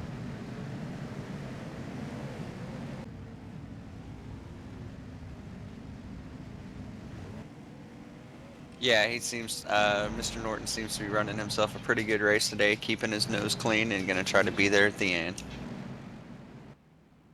So I'll reset it for you once again. A couple of drivers looking as though they're going to try and get themselves the wave run. Not Richard Dane, so Dylan Laundry is going to get himself back onto the lead lap, and that's going to put 33 drivers on the lead lap with 74 laps going to be scored complete at the line. So for 75 laps scored complete at the line, Dylan Laundry is looking to say go back onto the lead lap. Only one driver going to get the wave round here. For these drivers who are laps down, the last thing they're going to need is short, constant cautions. They're going to want this race to go green for 20, 30 laps at a time. Yeah, I'm really surprised we've seen the 3 accidents like this. You'd think drivers of this quality are going to get settled in and get these laps down. We still haven't even reached the halfway point yet. Still a lot of racing to go the rest of the afternoon.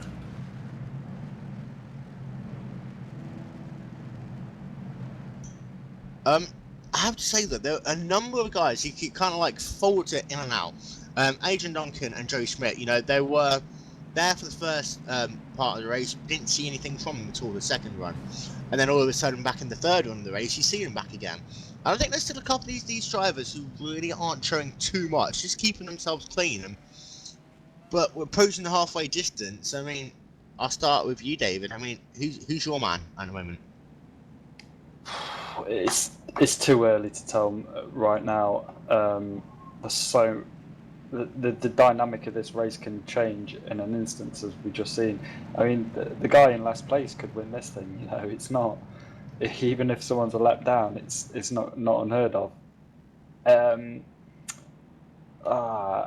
I don't want to call anyone's name out and then jinx them, so I'm just going to ask me again in another towards the end.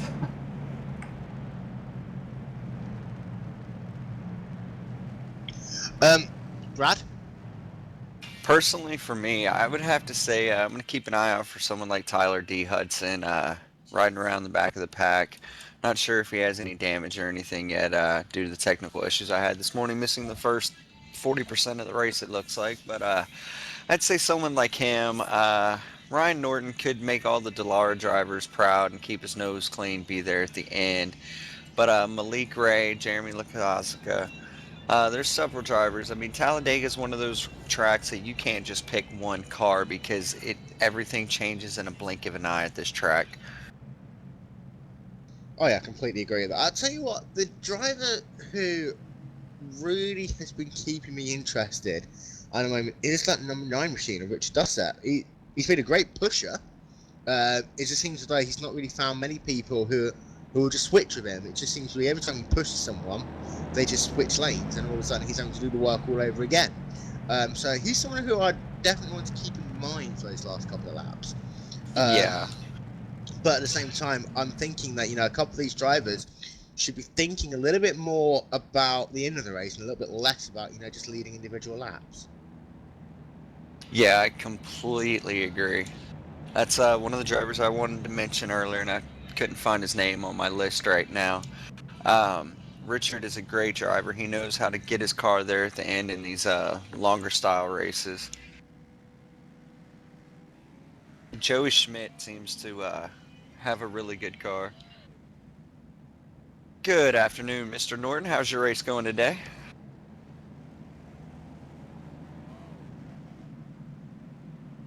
Mr. Norton, it's Will Vincent up in the Glacier TV booth. Do you have a copy? I Nope. think he's having comms issues.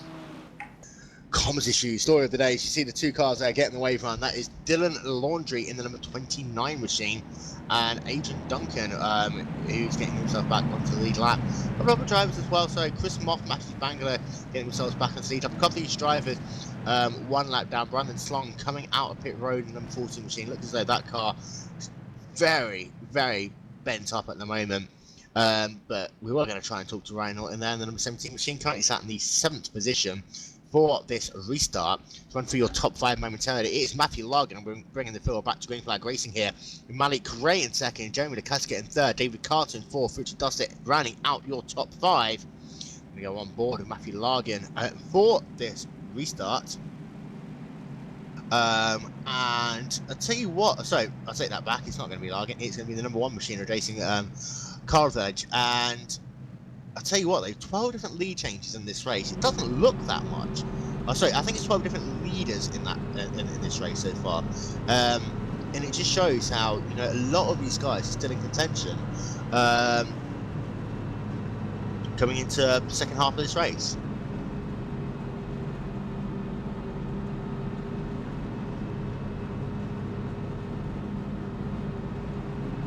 So, Will, do you think these guys are going to settle down and get a bunch of laps ran right now, or you think there'll be another big one coming up within the next 15 laps? I don't think there'll be another big one. I think that there'll be another couple of cautions before we really get to, 130, 140 laps. So we're going to go on board now with Jason Karlovich for this restart. Pace car is in. We're going to go back to Green Flag Racing here at Talladega. The iRacing.com Talladega 500 once again is green.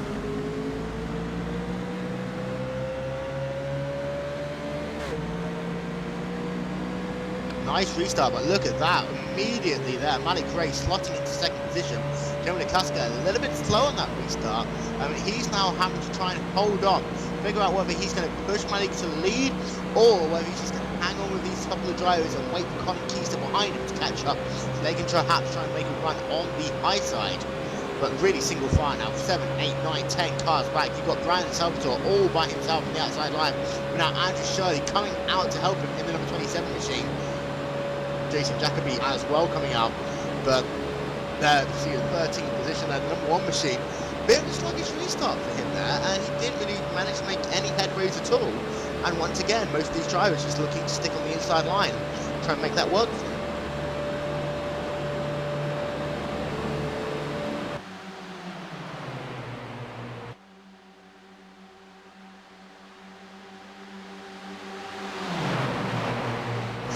laps now in the books. You see there, slowly but surely, that tango of Brandon Salvatore in the number 14 machine and the number 27 car of Andrew Shirley starting to make their way through the field. You see also the battle for the race lead. It is going to be David Carter on the outside, the number 12 machine being pushed by Richard Dussett, the pusher in the number 9 car in the JDR car. It looks as though that the inside line there of Largan and Ray is slightly better on the time being. If they're hooked up better, they can make it work on the insides. They come through the tri-oval. It just looks as though Carter and Dussett just losing a little bit of straight line speed there, guys. Yeah, it seems to look that way. I don't think they maybe had the momentum to gain that much ground coming out of 3 and 4 right there. I think the next lap they might be able to have them at the line if they can keep their momentum coming up out of 2 here. And as I talked about at the start of this race, just knowing how long it's going to take to make that pass work on the high side, that's important at the same time. You want to know if you're going to make a move now, can you do it A, with the 4 laps that you need before the engine blows up, and B, when you need to start it so that you can complete it at the end of the race, make it a last minute move. Looks like they dropped back quite a bit like that. They haven't got much help on the outside line. That could be what's helped them, what's costing them a little bit as well. You see Colin Keister, number 38 machine, just looking to connect with the 9. They were going to try and split them down the middle there, but it didn't work out for them. But it is currently Largan from Gray, from Casca, from Norton up in 4th now, Marcus Lindsay in 5th. Got cars down on the apron, cars with black flags, I believe that was. Eugene Mozganoff there, sorry, he was off base there. I believe he had to serve himself a black flag. We've also got one of the other cars going very slow, a number of cars going very slow in the apron at the moment. I'm not quite sure what that is all about, but out front, ahead of the leaders, you see the Laundry brothers, Dylan Laundry and Stephen Laundry. They are only about 5 seconds ahead of the pack, and they are pretty much struggling for the time being to stay on the lead lap.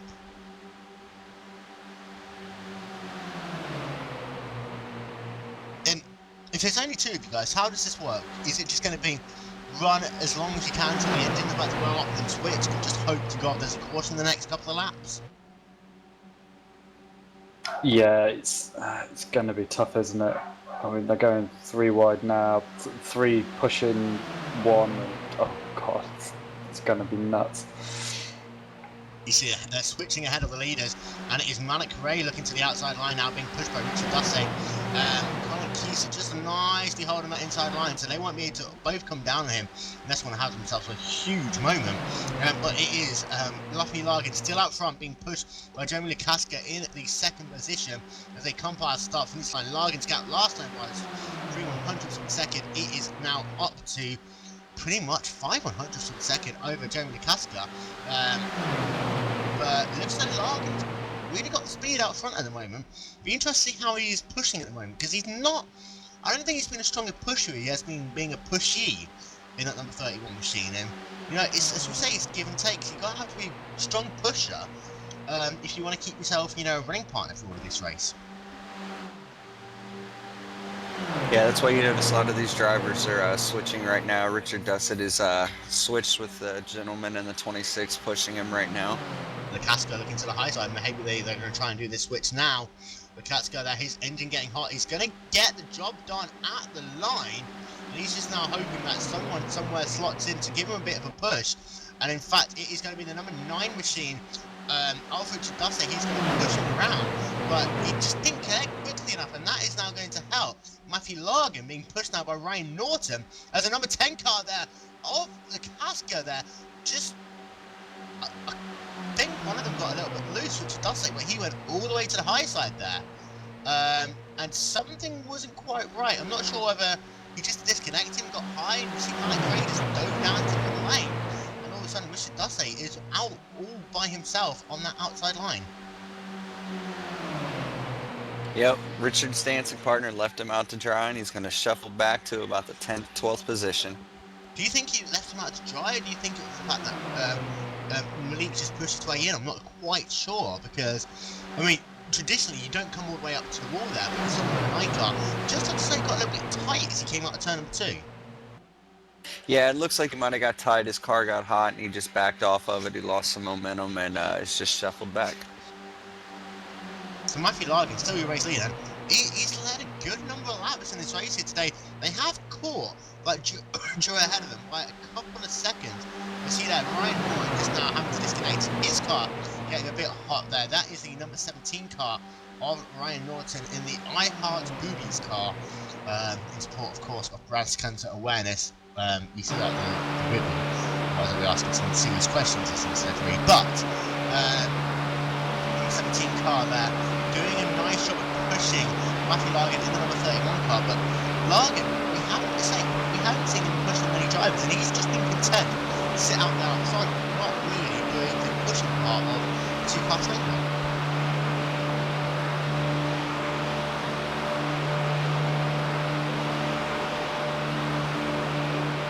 Just giving an update on the obstacles that's happening today, pushing, keep in contact with us using the hashtag IRTally500, that is IRTally500. And Devon and Swicker, who's racing the other races today, just reporting that they've just completed green flag pit stops and he posted himself an image from his car. So someone went to replicate Reckless Lasky, I think, here today.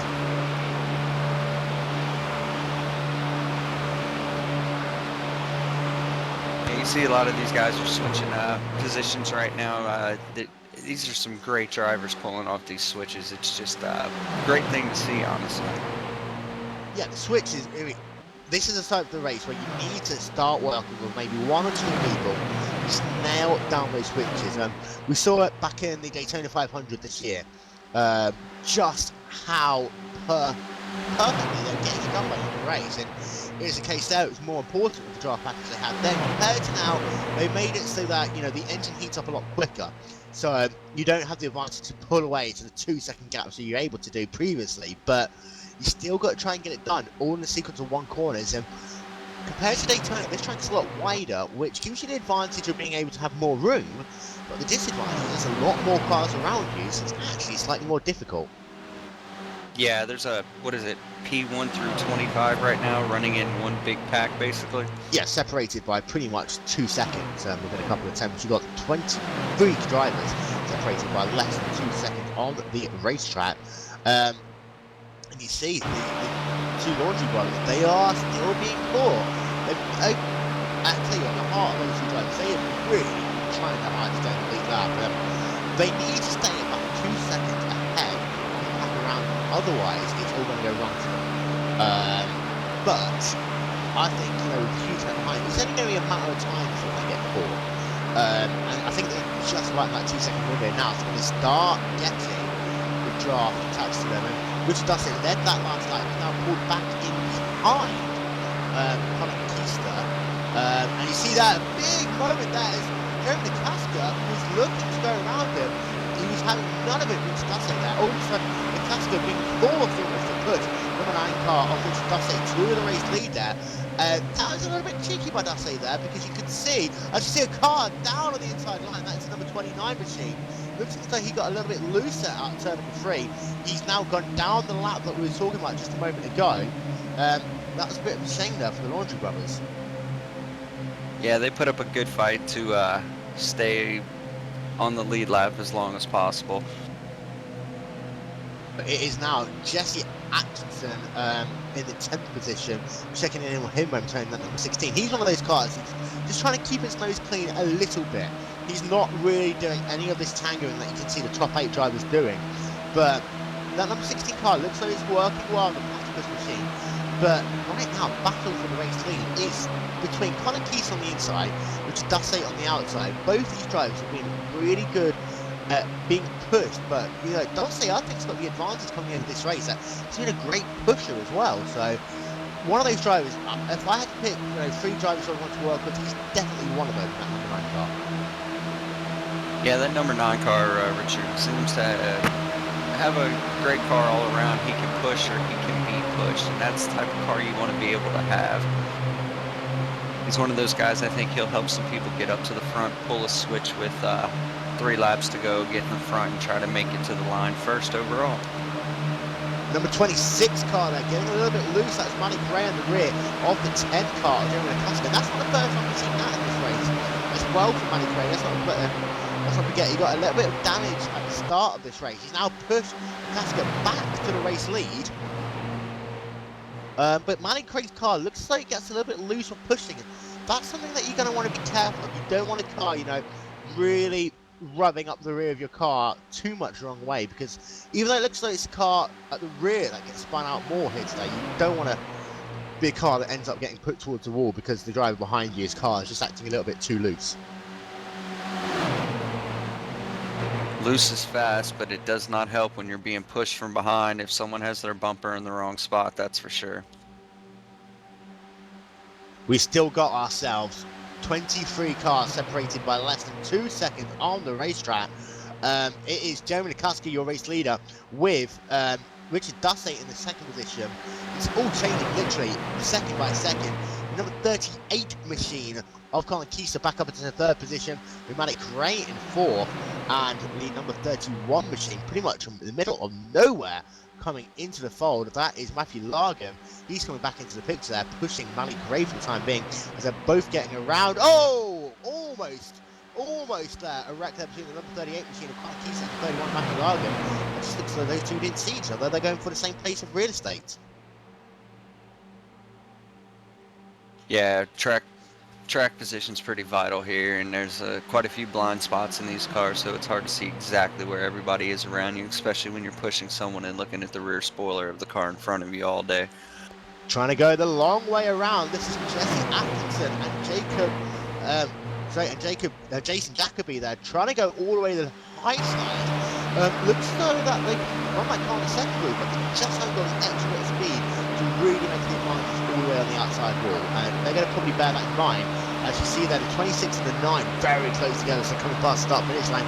3 wide, this is about for the race lead on the outside line. And the number 16 of Jesse Atkinson, yeah, very close, but he just loses about a car length each corner down in that outer grooves. Yeah, it really does seem the middle lane's losing a little bit of momentum right now. They're also not pinching down to try to keep the momentum up, and it looks like Richard's going to assume the lead here as they come to halfway through the race. This time by, it will be 1/2 distance. Richard Dussey in the number 9 car is going to lead at the halfway point. Joe Holt in the second position. We haven't talked about him much in this race at all either. David Carter in third, Jeremy Nikuski in fourth, and I tell you what, literally out of nowhere, the number 1 car is back into the picture. That is Jason Karlovich, who's just come back into the picture from nowhere. We saw him down in 15th position a couple of laps back. Yeah, that right there shows you the beauty of how anything can change at any time in this race, especially right now with the top 25 running in a big pack. I mean, really, there's a realistic shot right now that any one of these top 25 cars can pull off the win today. So with half the race gone, there's half the race left to go here in the iRacing.com Talladega 500, the last of the World Tour NASCAR events for the year. Of course, don't forget that in a couple of weeks' time we have the iRacing.com Petit Le Mans around the beautiful Road Atlanta circuit. That'll be with the Honda Performance Development LMP cars, the Corvette C6R, and the Ford GT. And of course, that'll be on Glacier TV in entirety, and of course, it'll be live in HD. Who wants to turn right, though, Will? I'm sure there'll be a couple of people who will be having some words for that comment. But yeah, I know. I'm kidding. I know that I'm still a novice on the road courses, but that's my goal for the rest of this year and the beginning of next year is to become more like a David Ward. And I tell you what, for all of you people watching who are not yet a member of the iRacing.com service, there are so many different track combinations that you can run, so many different series as well. You're watching some of the best NASCAR drivers, sim racing NASCAR drivers in the world racing here today.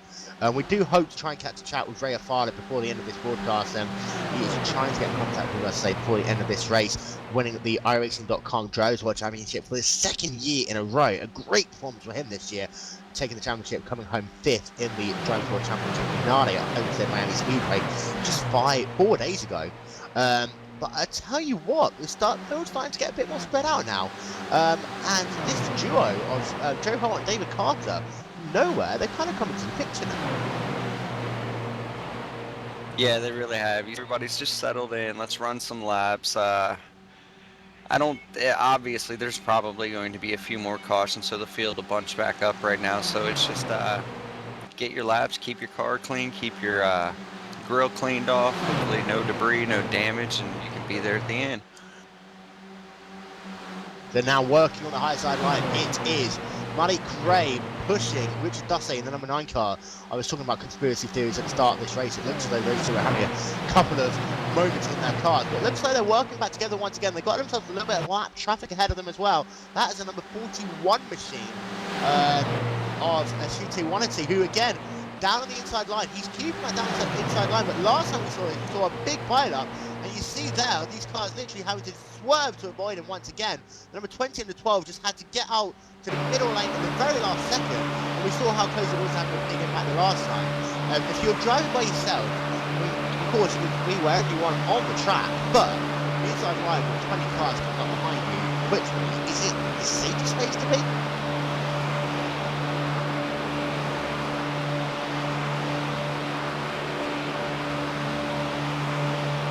And I tell you what, look at the 10 car, they're straight through the middle.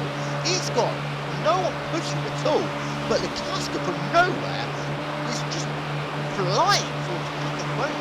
He's going to get a quick ball any second now as he comes up to number 1 car. If we just had, you know, a couple of extra car lengths there ahead, you know, the 27 was in the way a little bit. He could have flown to the high side, easily get himself up into the race lead there. Had to check up a little bit, but the Casca really's got good drafting speed. We talk about tangoing speed, but we haven't really talked about drafting speed too much. And guys, they are very different things. You know, being able to draft up to the pack as well as being pushed, you know, that could be a big advantage on these last couple of laps. Yeah, well, you're absolutely right. Your closing distance right here is what's going to be key. And we'd like to say hello to the dog of Mr. Brad Sanford there, who is voicing his approval of this race. And the number 26 machine, Malik Gray, looking as though he's going to take the race lead as they come past the start-finish line. We're going to have 100 laps in the book here as they come past the start-finish line. Malik Gray's your race leader, or is it going to be? It's going to be literally a drag race to the line, and it's just about going to be Dussey leading by, we're talking 16 1,000ths of a second. You know, these drivers, you've got to be keeping an eye on this. You know, coming into the tri-oval, it was Malik Gray by a quarter of the car length. Coming out of the tri-oval, it was Dussey by a quarter of the car length. And that is going to be the difference maker. The fact that the start-finish line is at the end of the tri-oval, and there's all that extra bit left to go, that's going to be the difference maker, guys.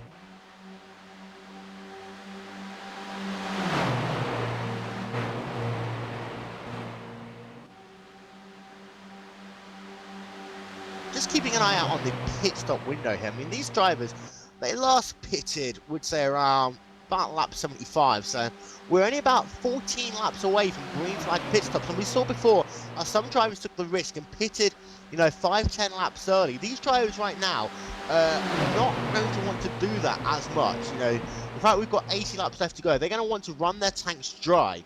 So you won't see anyone coming into pit road now, because if they can pit, you know, in 7-8 laps time, then they only need to do 2 more pit stops. If they pit now, they're going to have to make 3 more pit stops. So, strategy for the moment, everyone's kind of on the same one for the time being. I see that number 27 machine at the 10, all the way up on the outside line, trying to make something work. Not happening. They're falling all the way back to this pack. But perhaps a couple of these drivers now starting to think about placing lots of the race when we're getting the safest entrance down the pit road. Yeah, that's going to be a key. If there's a green flag stop, it's being able to get out of this big pack, get your speed slowed down, and make sure you're not speeding on a pit road, and make sure you're within that window to make it on 2 stops to the finish. And some of these drivers, they're going to need to find a running partner. You know, we've seen a lot of informal collaborations, but getting 2 cars onto pit road at least is going to be vital. You do not want to be a car coming down onto pit road by itself, because if you do, it's all going to go wrong. And as well, you know, if you have a better pit stop by half a second of the car you come to pit road with, it doesn't mean a thing, because it all comes down to the slower of the 2 cars, and you're going to have to hook back up together straight away.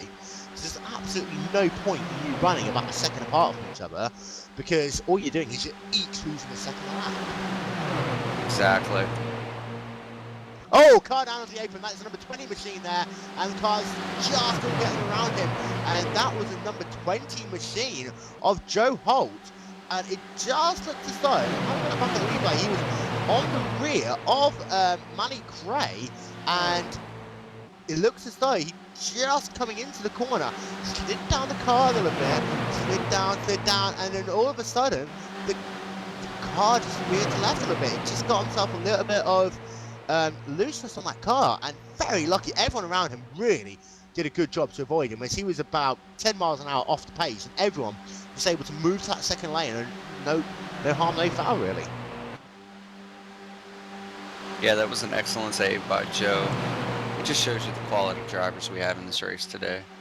And we still got 25 drivers separated by less than 2.5 seconds. And we're just going to go to our Glacier TV blimp coverage of this race. I have to say, really it's a beautiful sight to see 25 drivers running this closely together, lap after lap. And really does show, the top end competition that you do see in the iRacing.com NASCAR series. And a couple of these drivers, are not only BWC drivers, but also will be racing in the iRacing.com Oval Pro Championship. Some of these drivers are out to make a statement here today, that come pro season, they are going to be in the hunt at the 2013 Drivers' World Championship on the other side. Yeah, that's a great thing at these iRacing World Tour events. Anytime you get to watch the top split, you get to see some of the best drivers on the iRacing service. Unless you're watching the iRacing.com 500, you wouldn't have me in it. I still read the good ones up for that day. But with the world watching it, silly little things like loading a setup that's having a setup option that's too loose for the race, or having a moment where you can end up taking out 10-20 drivers. It's not the sort of thing you want to do, because you have 17 scouts watching all these races. You have people here who will base their opinions on what they see on screen. They don't know the 20-30 races that they see drivers do for the rest of the season. They see this race now, and this is for some of these guys coming into the pro season. This is going to be the one that counts and bring their momentum forward as they try and form some new partnerships. Exactly. You can make or break your career for the next year in iRacing in these World Tour events. 4 drivers coming down toward the pit road, and just trying to figure out who that was. There was 4 drivers that came in and a nice gaggle together. I think there was Brandon's one and Ponyo coming down. And the laundry bumpers are back out on track, but they are lapped down. So Coleman's coming down. Arthur Lucas is coming down. Washington Wanity is coming down toward the pit road. But a number of these drivers now, they need to get themselves someone to work with. And if you're going to pit early, it looks like Dean coming down towards the lane. You've got to pit early. You're going to have to pit someone else. Otherwise, you lose yourselves a second a lap. And that's just not something that you want to have happen to you. No, I'm sure a lot of these guys have worked out a dancing partner to go into pit road with, and they want to stagger their pit stops so you don't have a mass influx of cars going on to pit road all at one time. More cars, you have a chance of causing an accident before you go in, or too many cars and overshooting your pit stop, which will lose you a bunch of time as well. Drivers there trying, swarming around Jonathan Goat, going 4 wide there for just a matter of moments. As you see Goat there, he was just trying to get some momentum back. We saw how, we believe he had a black flag at the start of this run in the number 21 machine. The entire pack swarms past him. Jonathan Goat in the number 21 machine is currently scored now 11 laps down. So his race was really good at the start in the number 21 saved the Tatar car. But it all went wrong for him, and he's had bad luck on the super speedways in the World Tour events this year, taking out at both the Daytona 500. Here he's 10 laps down, and for a driver who specialises in these events, he's just not had the luck this season, has he? No, he really hasn't. It's been a rough season for him so far in these events.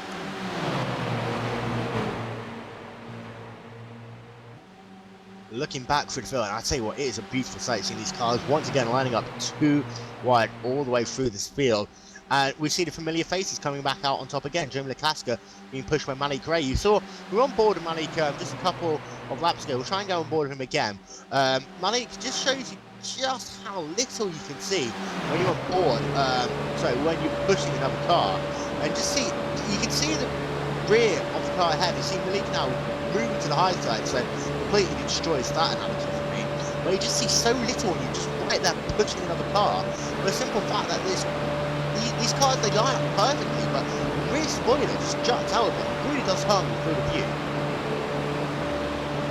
looking on board with Conquista now, we're going to get a better impression of that. You can just see there, he's working himself around the back of the car. You're not doing it perfectly straight, but you're using the car ahead of you to determine how you go into these corners. And you've really got to put all of your trust into the car ahead of him. You see there, just working along the rear of the car. You're never going to get it perfect in these cars. He's sliding around a lot, but as he goes into the corner, he really is looking at the turning angle of the car ahead of him. Moving into the heights a little bit, just get a bit of engine, a bit of cooling to that engine. Comes off the corner, right back down now. You see him just moving perhaps a little bit out once again to get a little bit of air. There you see it happen to him now, and this really shows, Brad, just how little you can see when you're pushing in the car. Yeah, your vision is obstructed quite a bit by the rear spoilers on these cars. That's one reason why you see them go out to the high side is the leaders. The leaders slowing it down coming into pit road. Yeah, and do they make it? They both. I tell you what, that was pretty perfect from both of those drivers. They hit the cones literally at exactly 55 miles an hour. Now, Kisa is going to have to be careful here because he's going to have to make sure that he doesn't lose too much time in this pit stop. We saw earlier, he overshot his pit box, and that cost him 6 places on a caution pit stop. This time, he gets a very bad angle into pit road. Should be able to get out okay, though. But those jackmen are going to have to do a lot of work to make sure they get out okay. So 4 fresh tyres for both these guys. I assume, no, they don't take tyres. Fuel only for both of those two. 38 and the 26 coming back onto track together. This is what you want to see. Just perfectly when they come back out. Yeah, that was a great pit stop by those two right there. Got in pit road at the same time and got off at the same time. And about the tyres as well, it just seems to be, if you don't lock up the tyres too much, it's actually faster not to take tyres because of the fact that you've got the heat in the tyres already. So unlike you know, a 1.5 where you're going to want the grip on those tyres, here it's all about temperature. And it's all about how, you know, how the car is like kind of hung on the racetrack. So whilst you're definitely going to want new tyres whenever you get the opportunity on a 1.5, Michigan, somewhere like that, here you're not actually losing anything, and in fact you could gain yourself just a couple attempts by A, not having to take them, and B, having your tyres up to temperature the second you come back out of pit road. Yeah, and every second on a pit stop at a track like this is so key to where you come back out. We're keeping an eye out now to see whether any of these other drivers are coming down into pit road, and this is the difficult part. The last thing you're going to want to be doing is being stuck on the outside line when you want to be on the inside line to make your pit stop. And you'll see some drivers, so on the outside line, they will literally just get out the gas, fall all the way to the back of the pack, and get themselves an easier entry into pit road because, as you know, Brad, it's not the wisest thing to do to try and hit the middle of the racetrack. No, it's really not. It's not a wise or safe choice. And you see another, say, one car coming in all by himself, and that's not what you want to have doing. Having a look back through, see who that was, and it was Bill Brown coming into the pits by himself, and that is going to hurt him dramatically. David Carter leads that lap, 114 laps in the book now at 188. But you do not want to pit by yourself. But you know what? Sometimes, if you're the one that's just about out of gas, you cannot go around the track again because you haven't got the fuel to do so. And at the same time, you might not also be able to get someone to come in with you, especially, as you talked about earlier, if you haven't got a race of guys ready to ask you to do a favour. Exactly. Sometimes you have no choice of when you have to pit. I'm really surprised we haven't seen more of these guys drop off to pit David yet Carter. as the one car's coming in. David Carter's coming down towards pit road, as is Richard Dussey, almost turning that car around. He is very close to getting a speeding penalty. I think at the time he should just about be okay there. As Look at trouble this. in pit road. Trouble in pit road. And it is Richard Dussey there trying to find his way into a pit box. No one giving him any room. And Dussey there has lost himself at least 5 seconds. Oh, if not more, he completely overshot his pit stall. Joe Holt did exactly the same thing. He completely overshot his pit stall. He just had the worst angle ever. So 2 drivers, both of issues coming onto pit road. David Carter's going to get back out ahead of most of these guys, but this is hurting all of them. Alex Khan comes out close to David Carter. He's going to get out of the throttle just a little bit so that Khan can catch him back up. But as Karlovich comes out, he's about a second behind. Dussey's a second behind him.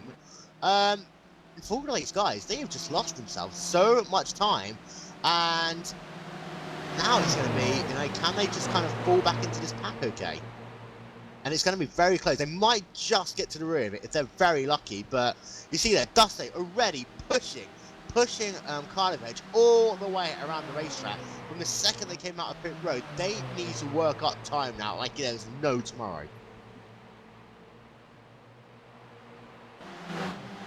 He had about 6 cars going to pit road this time, and I expect the majority of this lead pack right here to go into pit road this time around as well. Yeah, you see there, that was Jeff Conover on pit road. Jeff Conover is on pit road. Arthur Lucas is on pit road. Tim Blum's Benjamin coming in, the 42 car. Yeah, Burmeister's on pit road. Murderbank just coming out of pit road. So this is where, you know, you'll get the field separation that we've been talking about. Finally, some of these drivers are going to have the chance, you know, pull out a bit of a gap. We talk about great drivers, some of the best drivers we've ever seen. Full stop, being the ones who can pit better than anyone else. Brad, you remember back to the ISOWC in the Indianapolis 500 where Young O was, you know, was probably a little bit faster than most of the drivers on track, but he got, what, 2.5 seconds on pit road alone, and that's what won him that race there. Pitting really does make a difference on these big racetracks. Yeah, it really does. Your pit in is key, and it looks like 4 of the top 5 just went into pit road, and Ryan Norton will assume the lead, it looks like. But the problem is he is by himself when he goes to pit. Yeah, Tyler Hudson on pit road. Montgomery overshooting his pit box there. And the number 4 go Army.com car. Armando Vargas is on pit road. Jacob Jacoby. I keep on saying that. I completely apologise. Jason Jacoby, the number 6 car on pit road. And you see that now it's just 2 car tango literally working by himself. Burmeister and Mendane working together out of necessity more than anything else at this point. Ryan Norton is all by himself in that number 17 car, catching Brandon Salvatore. If I was Salvatore, I'd just, you know, get out the gas. Norton actually now comes down with pit road, but how would you run by himself for an entire lap? That's hurt him big time. He will lead that lap in the number 17 car, but at what price? Yeah, it depends on, he's going to have to nail this pit stop and get out as soon as possible. Having a look on board of Norton as he makes his pit stop on the number 17 machine nicely into his pit box that time. You see, once again, he is taking both 2 tyres on his car. Let's see if he takes left sides. No, he doesn't take left sides, so right side's only for Norton. He's back out onto the racetrack on the number 17 machine. And this will be interesting to see where will he feed in. Now puts the gas down. He'll come back up to speed, but we're looking behind him to see where all these other drivers are. Chad Coleman and Jeff Conover look flying at the moment. Norton is going to be sitting duck, having to go on the apron very, very slowly. Let these drivers go past him. Now you can start thinking about coming up onto the racetrack. But Norton, that 1 lap alone, really did cost him. Look at him. Yeah, it really did. He might have to rear this kind of like second pack that's forming. He's going to be kind of middleman at the moment. He's falling right into the track of this second pack. I take that back. Bill Brown being pushed by Tim Blum. They are just going to swoop around him on the outside line. Norton is going 20, 30 miles an hour slower than them. 20 miles an hour. And just look at that. On the outside, breezing past him. I think that, you know, I say at what price? I'd say a price of about 20 places there. Yeah, that's a shame to see. That's what happens when those 4 cars, 5 cars dropped into pit road without him. And it is Colin Keeser and Malik Cray leading the way in the number 38 and number 26 machines respectively. And Keeser and Ray, you know, they've been there all day long. I expect, you know, these 2 drivers are definitely going to be in the hunt, but look who sat in the 4th position from absolutely nowhere. Joey Schmidt in the number 23 machine. And when you talk about super speedway racing at Talladega, you really can't count Joey Schmidt out, especially when you consider how good he is on that last lap.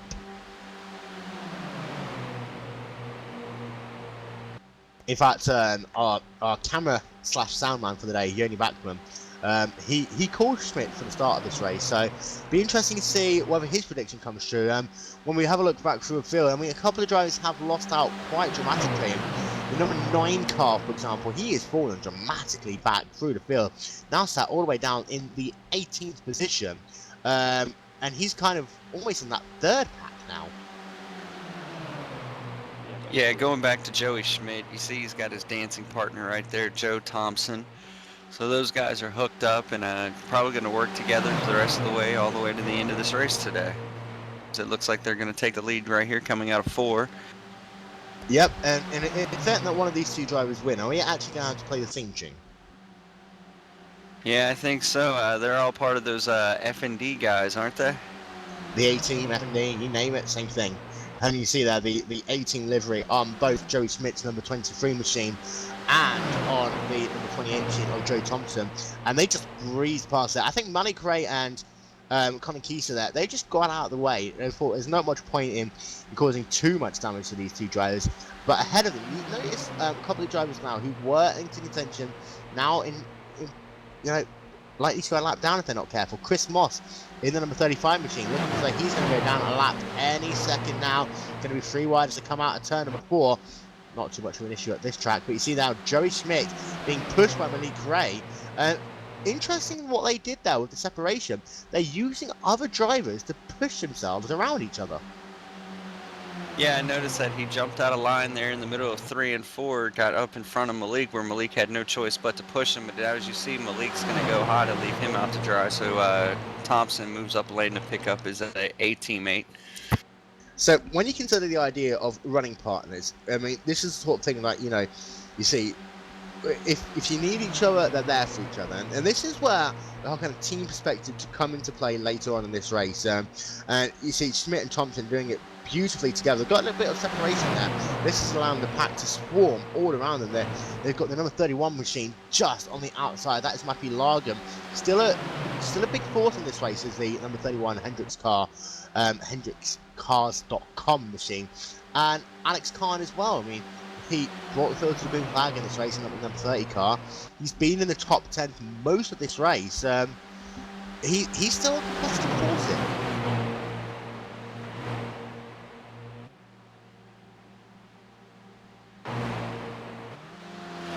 And I tell you what, it looks as though there's a little bit of tensions going on the over-to-air voice comm. But the driver's a little bit angry with some of the actions that we saw earlier on in this race. The last thing you're going to want when you're going 202 miles an hour and a car right down the inside of you is bitching and moaning so the whole world can hear. But top 12, I tell you what, Brad, the top 12, we talked about how, it was 23 drivers, said within 2 seconds. Now down to 12 drivers, and that is what pit stops do for you. But the top 20 drivers are still separated by less than 5 seconds on the racetrack, and you can see that a number of these drivers starting to come back into the fold again. With the lap cars into play, drivers running 2-3 wide together. This pack, it does separate, but it comes all the way back in together.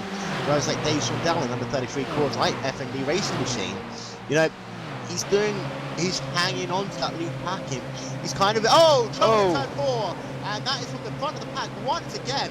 Caution is out on the racetrack, and that was all the way at the front of that pack, and it was Alex Khan in number 30 machine, who just coming into turn number 3, just got onto the side of Malik Ray's car there, pinched down a little bit too much, car spun around, smacked into the wall. And then you had the number 6 machine of Jason Jacoby, the innocent bystander. I think everyone else, though, was pretty much able to get through it okay, but caution out. See the replay coming out on your screens there, and it just looked as though coming into turn number 3. I want to get this from Malik Ray's perspective as well, if we get the chance, because I want to see how things were from his end. But they were going 3 wide, and it just looked as though the 30 machine of Alex Khan was just getting a little bit too close, perhaps. He was expecting Malik to go down below that white line a little bit more. Racing incident, I have to say, on that one. You really can't put any blame on Malik. If anything, you perhaps put a little bit of blame on Khan. Just not understanding. I don't know. I think he was expecting something to happen, and it didn't happen. To be 100% honest, it's your friend, the dreaded netcode. Oh, yes. everyone's friend, and I don't know, even at these racing speeds, a little bit of give and take is required, but, you can't force someone down the lane for the sake of it. You see that all drivers coming down towards pit road, they are going to work the strategy, but I don't see the point, to be fair, because all these drivers still going to have to make one more pit stop, so at the moment, all they're going to do is make their last pit stop shorter, is what they're doing right now, so could play into an advantage, especially if there's enough caution. Marquisa once again was a little bit high in his pit spot. I tell you what, Jerry Smith in the number 23 car just tagged the wall a little bit there. That's going to hurt his car. He had to reverse out of pit road, and it is going to be coming out of pit road first. Waiting for it. It's going to be David Carter leading the roads out pit road. Matthew Larkin comes out into second position once again, and then Joe Thompson. Then I believe it was Dave Swindell and Mally Cray. And once again, Brad, a great pit stop by Matthew Larkin with 31 machine really has nailed down his pit stops here today. Yeah, he really has. He seems to be on top of his game right now in terms of pit stops. It's great to be able to come out towards the front right there. You don't have to worry about all the cars around you. You just focus on hitting your marks.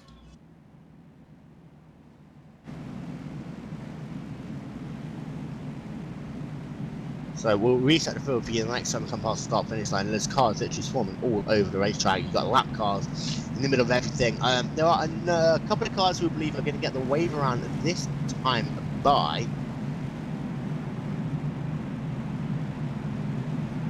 It looks like it's going to be Chad Coleman, Adrian Duncan, and Brandon Slong who's going to get a lap back. Although I take that back. Adrian Duncan is like 8 laps down, so he's going to get himself 1 lap back. Chad Coleman's going to get himself a lap back, but some of these drivers, their days are pretty much done with the possible exception of Brandon Slong and the number 40 Carrie Underwood machine. He's still got a chance of getting back on the lead lap if everything goes his way in this race. Yeah, he definitely has his work cut out for him, but I've seen stranger things happen here at Talladega, so anything's possible. We haven't talked to him for a while, so let's bring in our in-race supporter in the number 10 machine, Mr. Jeremy Lakaska. It's been a crazy last 50 laps or so, but he managed to stay in the top 10 throughout that sequence of green flag pit stops. But it looks like the racing is starting to get a little bit more intense now. These drivers are starting to pinch each other down a little bit more. Yeah, it sure is. Along with that, there's a lot of bickering going on between other drivers about, you ruined my race. I'm gonna turn you head on into the wall and stuff such as that. People are getting a little upset with each other. We're getting closer to go time. Intensity is gonna pick up here in about 20-30 laps. You talk about high tensions. Is there people who you're starting to feel comfortable or perhaps uncomfortable working with at the moment? Have you kind of got in your mind the kind of running partners who you're going to want to have come the end of this race? I'm sorry, Will. I had my spotter talking to me. Can you repeat that again, please? Not to what I was going to say. With all this tension and everything going on the track, is it the case that, you got in your head the people who you might want to run with and also the people that you wouldn't want to work with towards the end of this race? Oh, definitely. By now, we've worked with quite a bit of the field, for what's left. There's been quite a big wrecks. But you know who you want to work with, who you're good at tandeming with, who you don't mesh well with. And, we're getting close to that point of the race where people are going to start trying things to see if it would work coming down to the finish. And I tell you what, you sat in 6th position at the moment. A, do you think you got a shot for the win? And B, who do you think your biggest competitors are going to be? Oh, I definitely have a shot to win. Certainly I'm not underestimating the talent of the rest of these guys here. A bunch of talented guys, but there's quite a bit of us that have a chance to win. I know Richard Dessette's really fast, Malik Ray, myself, and then I think there's a couple people that are probably just hanging in the back of the pack, just waiting for those last 50 miles of the race before they head to the front. 10-4. Well, it looks like we're going to go runs green this time, Bryce. We'll let you go back to your spotter, sort out your strategy for the next part of this race, and good luck to you. All right, thank you. That was our in-race supporter there, number 10 machine, or Jeremy Lakaska. To be fair, guys, we've chosen a good in-race supporter for today. Yeah, we really have.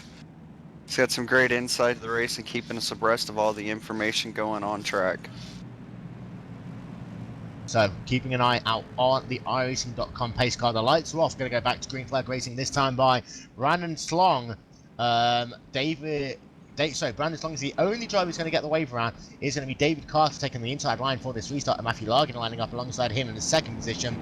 Dave Swindell in the third spot, and Matty Crane 4. Colin Keister in the fifth position.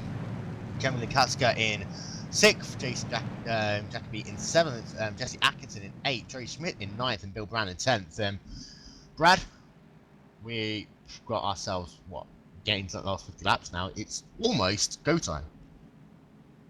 Yeah, it really is. Jeremy commented on it. He knows business is about to pick up in about 20, 30 laps more realistically. And as he pointed out, these guys know who they want to work with, who they don't want to work with.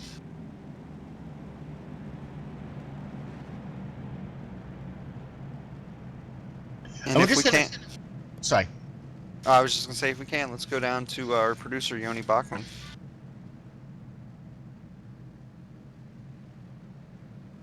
All the way from sunny Finland, Mr. Yoni Bachman. I'm here, guys. Yeah, just wanted to give my the reason why I picked. You were talking about Joey Schmidt and his teammate Joe Thompson and making their way back through the field. The reason why I picked them is because every time I raced in Daytona or Talladega and the field spreads out, there's the same two cars or whatever the two cars of that team might be involved in that race. Every time, if they get to the lead when the field starts to spread out, they are pretty close to impossible to catch. Those guys are pretty much the definition of super speedway specialists. Just wanted to let you know. Well, just like Yoni. Pace car in. Don't forget, keep in touch with us all race long. Use the hashtag IRTally500. It's going to be David Carter bringing the field back to green flag racing here at the iRacing.com Talladega 500. 130 laps in the books. And guys, it's time to go racing.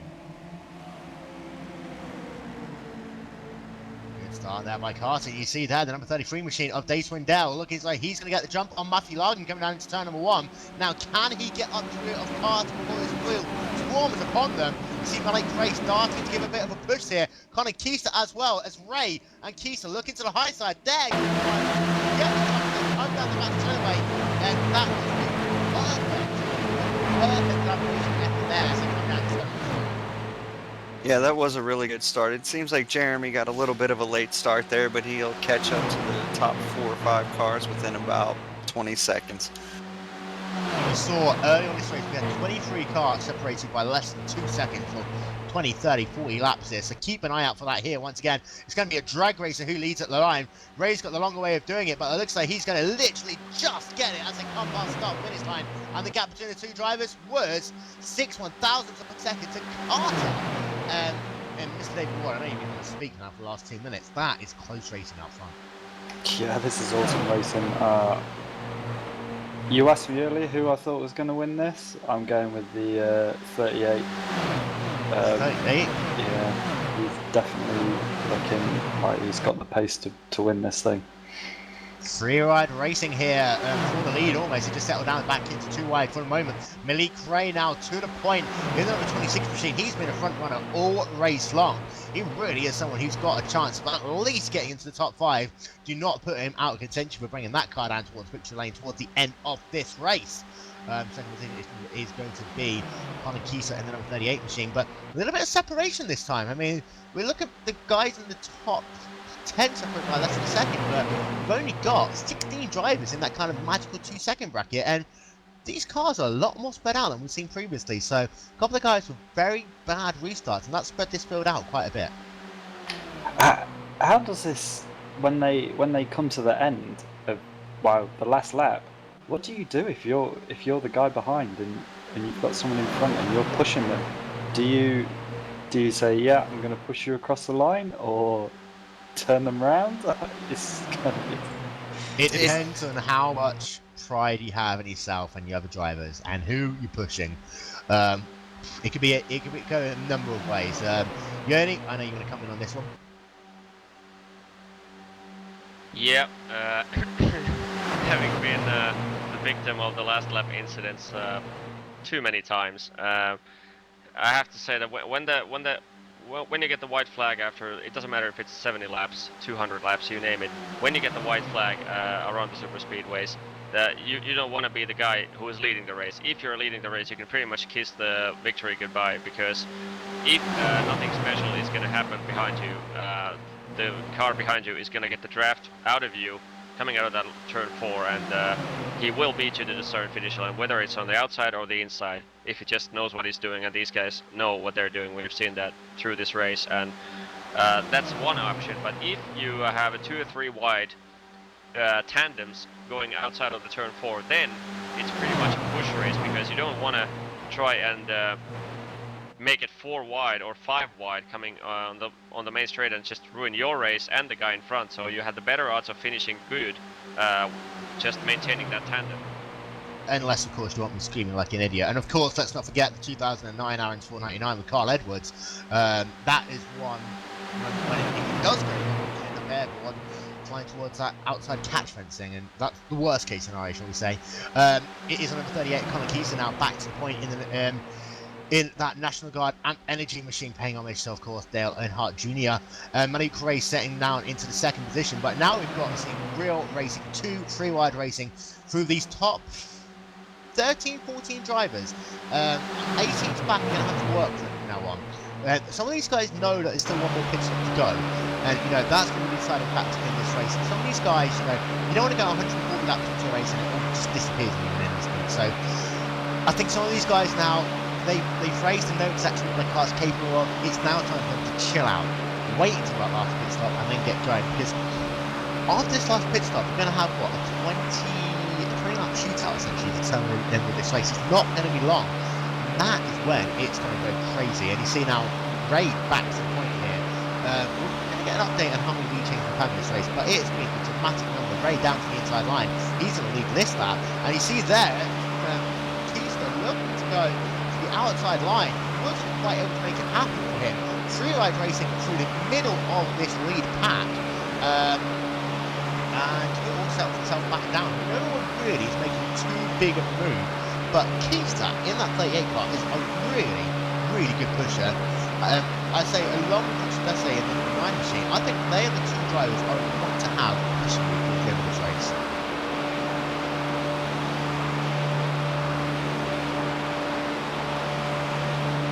And to give you an update, we've had 17 different leaders in this race. We can't get the lead change unfortunately at the moment.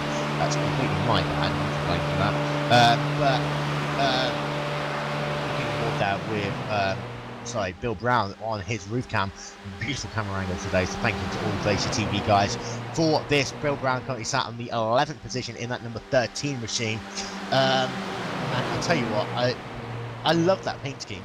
Anyone who's watched Talladega Nights, or of course who watched this year's Sprint Talladega race, I think that's one of the liveries that make you smile more than anything else. I want to go fast, and now he does want to go fast. Personally, that was the greatest livery I have ever seen on a Sprint Cup car ever. And of course, Bill was just hoping that his race doesn't end the way that it did to Kurt Busch early on in this season. I mean, he drove a stunning race earlier, in that number 51 car. Not the best funded team, but until that big wreck, he was one of the guys. I think for the first time ever, people wanted Kurt Busch to win that race, and it was disappointing. And say, obviously, Talladega weekend to come this weekend. It really does show how when you're not at a track where, like Talladega, so when you're not at a track like Charlotte or Atlanta, somewhere like that, where there are so many more oddballs, cars that aren't necessarily fastest on pace still have a chance to win. We're seeing that here today. Some cars, aren't necessarily the fastest NASCAR drivers out there, but have got the right machinery, best track placement, really have been able to make it work. We see a car there just going down below the yellow line a little bit. I believe that was the number 12 machine of David Carter there, just getting a little bit loose as they came into the tri-oval. And I've seen quite a lot this weekend in testing that these drivers don't like that inside line on the tri-oval, and that's what's going to help the outside line coming down to the stripe on that last lap. Yeah, I agree. Just about an any car at this track. Had some experience running Talladega last week in the Delara for some weird reason. I know how thrilled you were about that, Will. But the inside lane, when you're running 2x2x2, you have a tendency, you want to go wide to keep the momentum in your car, and you have to force to keep it low, and it's an uneasy feeling. I'm going to go out on a limb here, and I'm not normally allowed to do this, but Steve Myers, if you're watching, please never let that happen again. Thank you very much. Hey, now, participation numbers were high. Matty Craig leading lap number 140 into the last 50 laps here on the iRacing.com Talladega 500. Don't forget, keep in touch on Twitter. Use the hashtag IRTally500. A couple of people getting in contact with us. It's been, a nice race for people watching. Hello to everyone watching, whether you're a member of iRacing or not. A big shout out to Lucas Kev for the iRacing Nation TV. Very big hello to you. These are always the most fun races to watch as well. I know a number of people make a special effort to watch these races, mainly because it's not going to be as clean cut as you expect some races to be. No, not at all, man. That's the beauty of Talladega. You never know what is going to happen. You see these guys, they're switching lanes in a blink of an eye, having to switch their car in these two tandem drafts so their car doesn't overheat. And I mean, it really... If you've had any experience in any form of sim racing, you just have to truly appreciate what these guys are doing right now. It is a great thing to see. See, battle for race lead. It is Malik Gray on the inside line. You've got the number 9, Richard Dassey, on the outside, being pushed by Jeremy Lukatska. And I think, some of these drivers have got themselves their running partners. Oh, David Parker, very loose there, coming back onto the track on number 12 machine, managing to keep out of trouble there.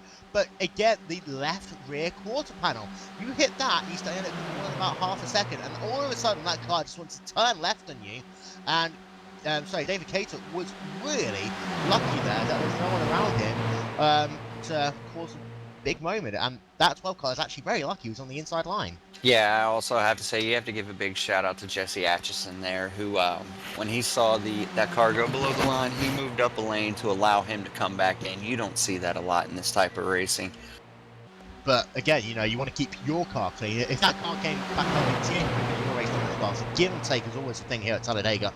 Cater right back into it in the number 12 STP machine. And I have to say, I love that livery. Paying a little bit of homage to the old petty cars of old, without bragging about it, I have to say. Really, really nice job on that car. Which one is that, Will? Number 12 machine. Yes, I love that black and blue STP paint scheme. That is a great looking car today. Having a look through the field. In fact, we're going to go through the field very, very quickly while we have the time. Jeremy Katsuka, of course, our in-race support on the 10 machine, leading the way for the time being. And the Katsuka really has been one of those drivers who, right now, if you had to pick your top 10, really should be in it. Start at 10th position in this race. Been thereabouts since being alive. Great job by him. Currently being pushed by the number 9 machine of Richard Dassey, who, Brad, one of the best pushes we've seen in this race, and also one of the drivers who's been really good out front as well. So one of probably the best all-round drivers we've seen since the start of this race. Definitely, I completely agree. The top two, as Jeremy was saying earlier when we were under caution, he has a great shot to win this race. Him and Richard seem to really have a plan going, and I think if those two can be hooked up with 4 laps to go, those are going to be the two that you're going to have to beat. It's going to come down to those two right there. Malik Crane, the number 26 machine, forcing the Casca to get freight train a little bit there as he was able to slide right in behind Richard Dassey. So he's going to push him for just for a moment. The number 26 machine, he again has been in the top 10 since he dropped the green flag. Now we know how he had a couple of issues with Dassey at the start of this race, also Jody Smith as well, so bear that in mind coming into the last couple of laps of this race. But as he goes just to the lead there, didn't lead the lap, he did lead the lap actually, 2/1000 of a second. Malik Craig, definitely one of the drivers we're going to see in the top 5. Also, one of the drivers who's really coming in the second half of this race, Colin Keister, the number 38 National Guard machine, stunning drive by him, and I think again, one of those drivers has been a good pusher, as well as someone who's been good at the front of the 2-car tangos, and someone you'd want to work with. I'm going to look back through the rest of the field. I mean, Joe Holt on the number 20 machine, we haven't talked about him too much in that Willman Incorporated number 20 car, but he's been a driver who's made a really good push in this race once again. And that's going to make him a lot of friends come the last 10-20 laps of the race, especially if we have a green flag pit stop. And then Ryan Norton, he fell back. He had a bad pit stop early on this race. We saw how he fell back all the way down into outside the top 25. He's now running in the 5th position in that iHeart Boobies machine, paying homage, of course, to Breast Cancer Awareness Month here in America. Currently running in the 5th position, and one of those drivers who's just quietly getting on with business. A bit concerned about him though. He might need to find himself a running partner towards the end of this race, because I haven't really seen him work with one person for more than about 5 to 10 laps. Jason Carvalage in the number 1 machine, main performance PC car. One of these drivers you always have to keep an eye on towards the end of the race. He's currently having Jesse Atkinson working on the outside of him. One driver who we really haven't spoken about all race long, the beautiful Platypus number 16 car. Expect him to come into the picture in these last couple of laps, because it's going to start getting very interesting. See that number 21 machine of Jonathan Goat going down in another lap there. His day really is going from bad to worse. We've got a couple of drivers coming down towards pit road. I'm not quite sure on the timing of this, because we said 40 laps with our pit window, and this is 44 laps before the end of the race. So unless they're hoping for 2 more cautions, it's going to be very risky here. And that's Dave Swindell and Arthur Lucas. And Brad, this is the most daring of all of the strategies. Get 2 more cautions, it's going to work for you. If you don't, it's not. And also, the way these cars are, I mean, you know, you can normally save the pack, and you're going to have everything go your way if you're going to take victory in a manner like this. You can, but there's 40 laps left in the race at this point, and if the pit window's 40 laps, really you just need 1 caution. You'll gain that track position back because you're not going to go into pit road, so it might work out for him with 1 caution. Especially with the lap cars, you're looking at pace laps around 3 or 4 laps right now. Yeah, we've been seeing them doing about 4 to... We had one that actually went on for 5 laps. Wow. But it's going to be close for these drivers. Thankfully, they don't have to worry about green white checkers here today. None of those to worry about. But it's going to be a very close thing for them. They might make it 1 more caution. You know, they're definitely going to make it to the end. But perhaps they're just hoping to try and catch people 1 lap down to make it easy for them on that final run to flag. I mean, they've got to make it work for them now, though, and you see they're just really pushing nose to tail all the way around the racetrack. They're going to have to do their switches perfectly. They've got Tyler Hudson and Dustin Montgomery also running as well as Watanabe and Richard Dean. So they've got a bit of an advantage. Those guys around them who they can catch and form a bit of a mini pack with, but going to be interesting. Looking at Schmidt and Thompson, the 18 on your screens for the time being. There we go, they're coming into pit. Yep.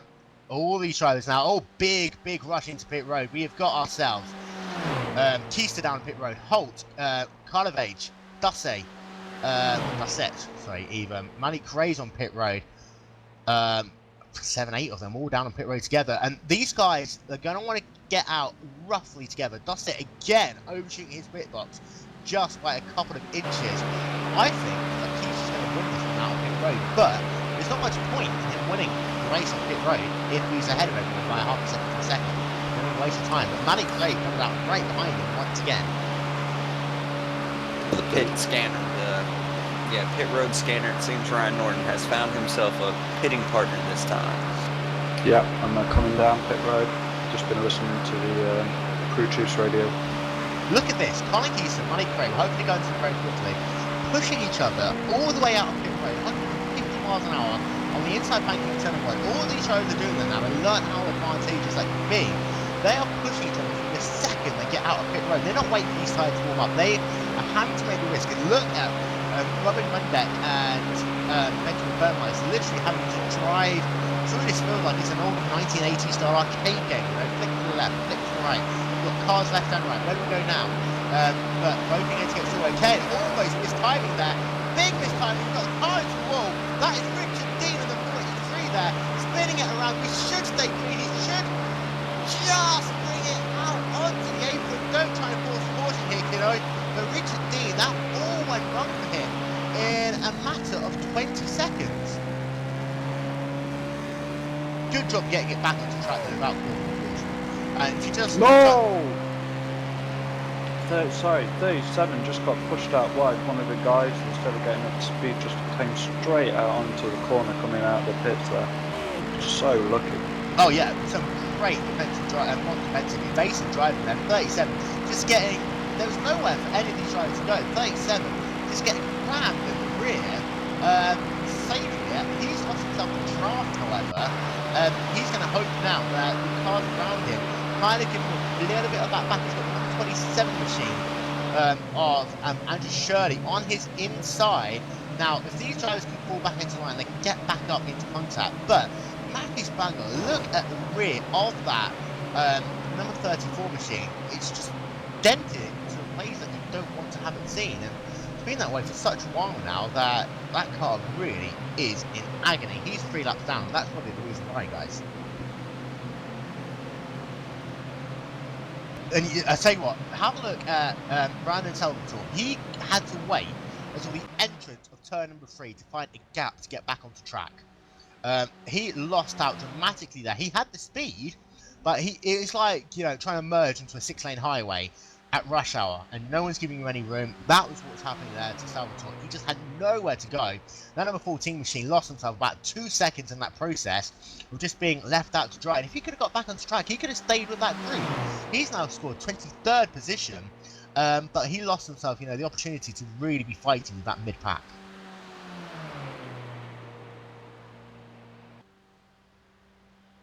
Yeah, it really has. I'm going over Richard Dussett's car right now. Seems to have a little damage to the rear bumper right now. Oh, indeed, yeah. And I was just having a look as well. Guess who your race leader is? Well, it was Mr. Joey Schmidt. And now he's dropped back in behind, pushing Joe Thompson. These two drivers have not pitted.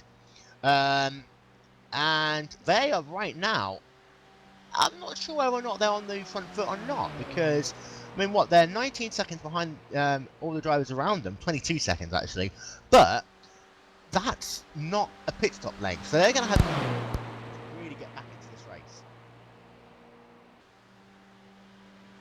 And they're running, they're running good speeds though. You see 204 miles an hour coming down onto the tri-oval. That's the sort of speed that you're going to want to have. Coming past the start finish line, back up to 203 miles an hour, and right, we're talking like, you know, 1 mile an hour difference between some of these drivers, but 1 mile an hour, you know, 2.66 mile super speedway, it's a lot. Oh, it's all the difference in the world. I mean, just look at, personally, I can speak for a Dallara. That's my field of expertise. It's not even expertise. I'm not that good.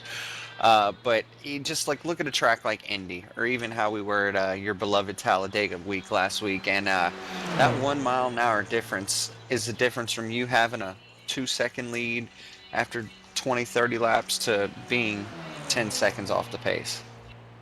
Oh yeah, completely. Did you see the two drivers switching there again? So Joey Schmidt is going to lead lap number 156, and some of us said 50 laps, some of us said 30 laps. We're approaching that 30 lap window now. Most of these drivers have made their final pit stop. Most of these drivers are going to want one more caution to bring the field back together. But apart from that, it really is now find yourself a partner and race like there's no tomorrow. Colin Keeson, Manik Ray, they've got it sorted out for the time being. 38 machine and the number 26 respectively. Now, Keeson's got Tyler Hudson pushing him. In fact, he's just dropped down to the inside lane now as Manik Ray comes to the outside lane.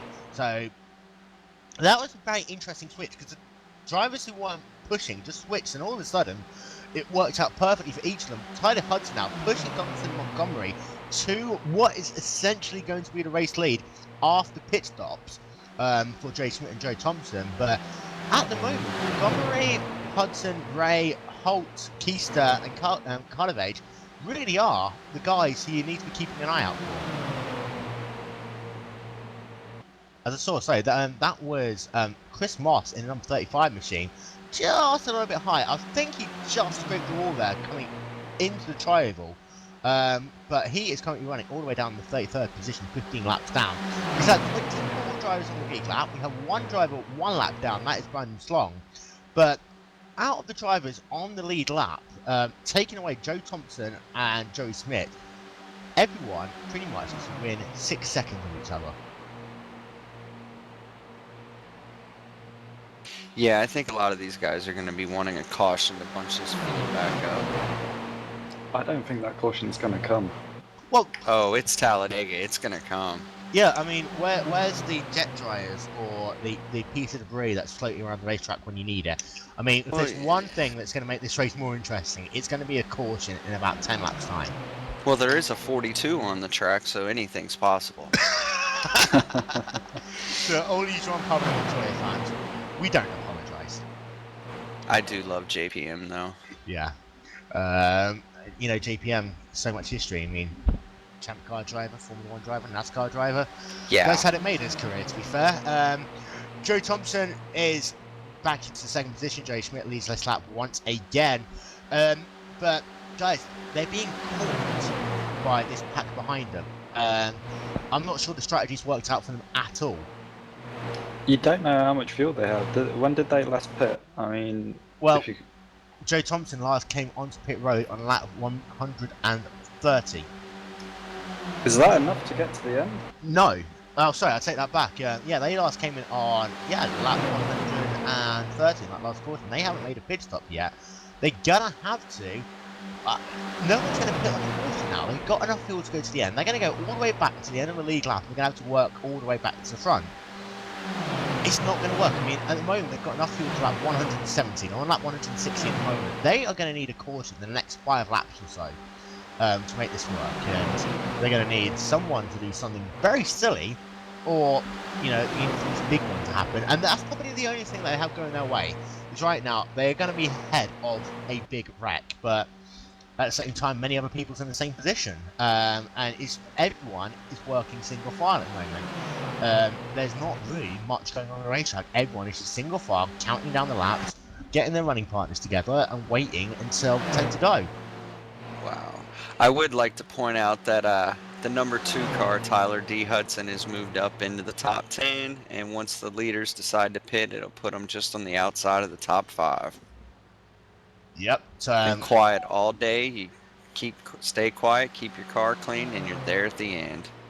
Check in with our in-race supporter, Jeremy Lukaska, for the moment. He's currently down in the 19th position, and he is about 3 seconds behind this pack. So he's got all the work to do. And those guys, from everyone from Andrew Shirley, Jeremy Lukaska, Jason Jacoby, Brandon Slong, Richard Dussey, David Cater, Matthew Largin, and Brandon Salvatore, they really just need to line up in single file and push like there is no tomorrow. For the next 10-15 laps, they have a chance of getting back to that lead pack with 10 to go. If they carry on racing, it's game over. When we talk about momentum, this is the time where you need collaborative momentum for 10-15 laps. Just get your head down, get those cars around the racetrack as quickly as you can. Don't worry about track position yet, because it will come.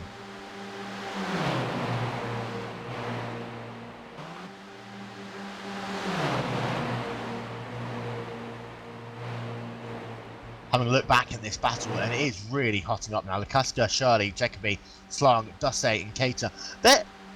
Some of them are lining up single files. A couple of them like keep them pouncing out to the outside line. Right, each car adds, probably quarter of a mile an hour in that draft. I mean, we're talking literally half a mile an hour. But that is, again, such a big thing that having 7-8 cars working together, all in a straight line, rather than 6 cars on the inside line, 2 cars on the outside, it makes a difference. The gap between, I'm trying to figure this one out, Lukaska and the number 10 car, and Dave Swindell, who's kind of at the rear of the pack ahead, is 2.4 seconds. And, it is catchable. You really need to work for it. And then in turn, it's another 2 seconds to the main pack ahead of them. So this pack really has spread out now. And you're left with, in theory, about 10 cars who's in the running for winning this race, unless it's a caution.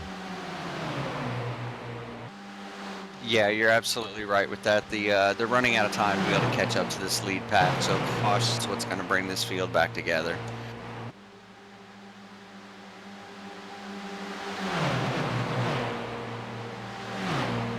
So we're just going to go on board with Malik. I want to go on board with Malik Ray again, the number 26 machine. Last time we went on board with him, he decided to switch just as we did.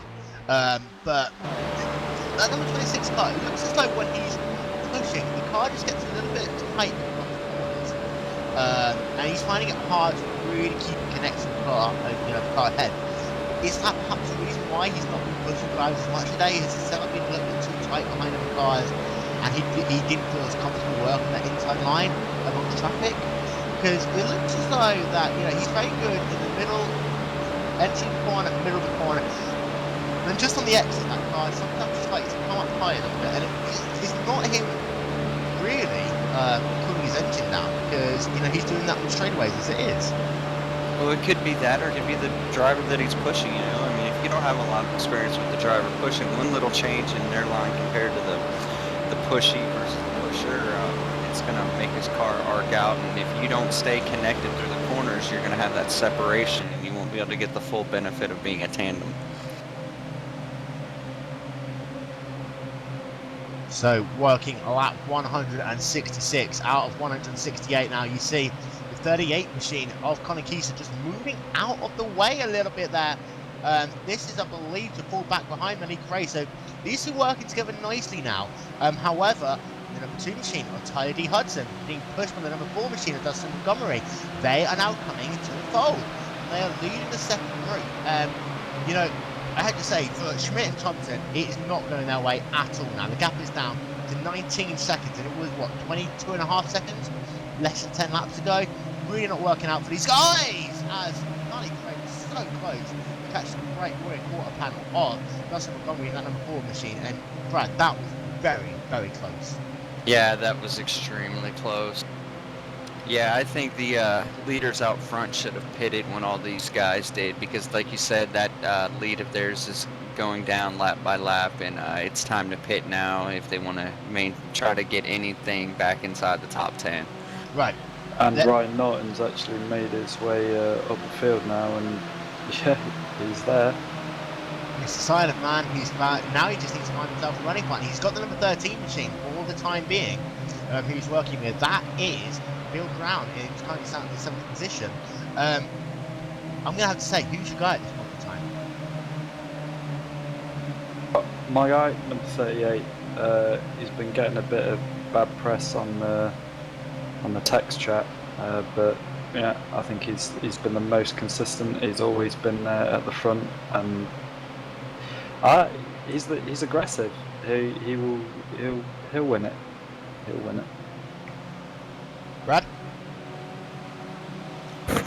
Who do I think's going to end up winning this? Yes. I still think it's tough to tell. The front 2 in this pack, and I mean, honestly, I'm kind of pulling to see the 17 have an outstanding finish today. Personally, I think if I'm going to put all my friendships and everything aside and just put it on pure skills today, I'm going to have to say it's going to be Malik Ray, as I believe Joe Schmidt, Joe Thompson are into pit road. So the race leader is now handed over to Malik Ray. And I've got a feeling, guys, that he's been so aggressive all this race that he's either going to win this race or he's going to get wrecked trying.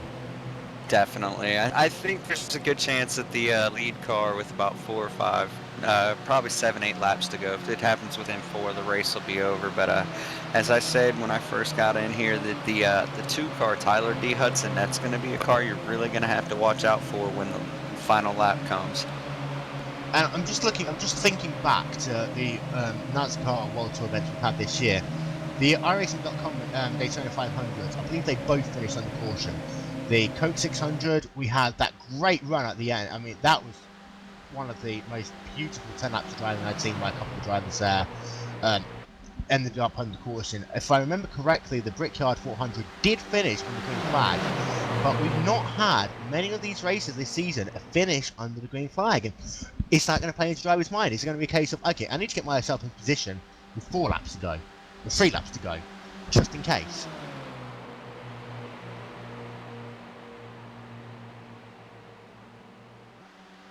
Everyone's so gobsmacked that I remember a NASCAR race that they stopped talking to me. The battle. Who's joined us? the outside line is really working out. In fact, everyone wants to be on the outside line. The number 42 machine, Tim Blunt, is coming down into pit road. He doesn't have enough fuel to make it to the end. So Tim Blunt is going to have to rely on a caution now and have to really stay on the lead lap if he's going to have any chance. And I believe Jonathan Goke's on the pit road. That is not, unfortunately, as important. But that number of drivers were rooting for the 42 here today with Tim Blunt, and that is disappointing because on paper he really is a great finisher. You know, reminds me a lot of Kevin Harvick's closer. Coming into the last 5 laps, he just gets closer and closer to the end, and last couple of laps, boom, he's right there.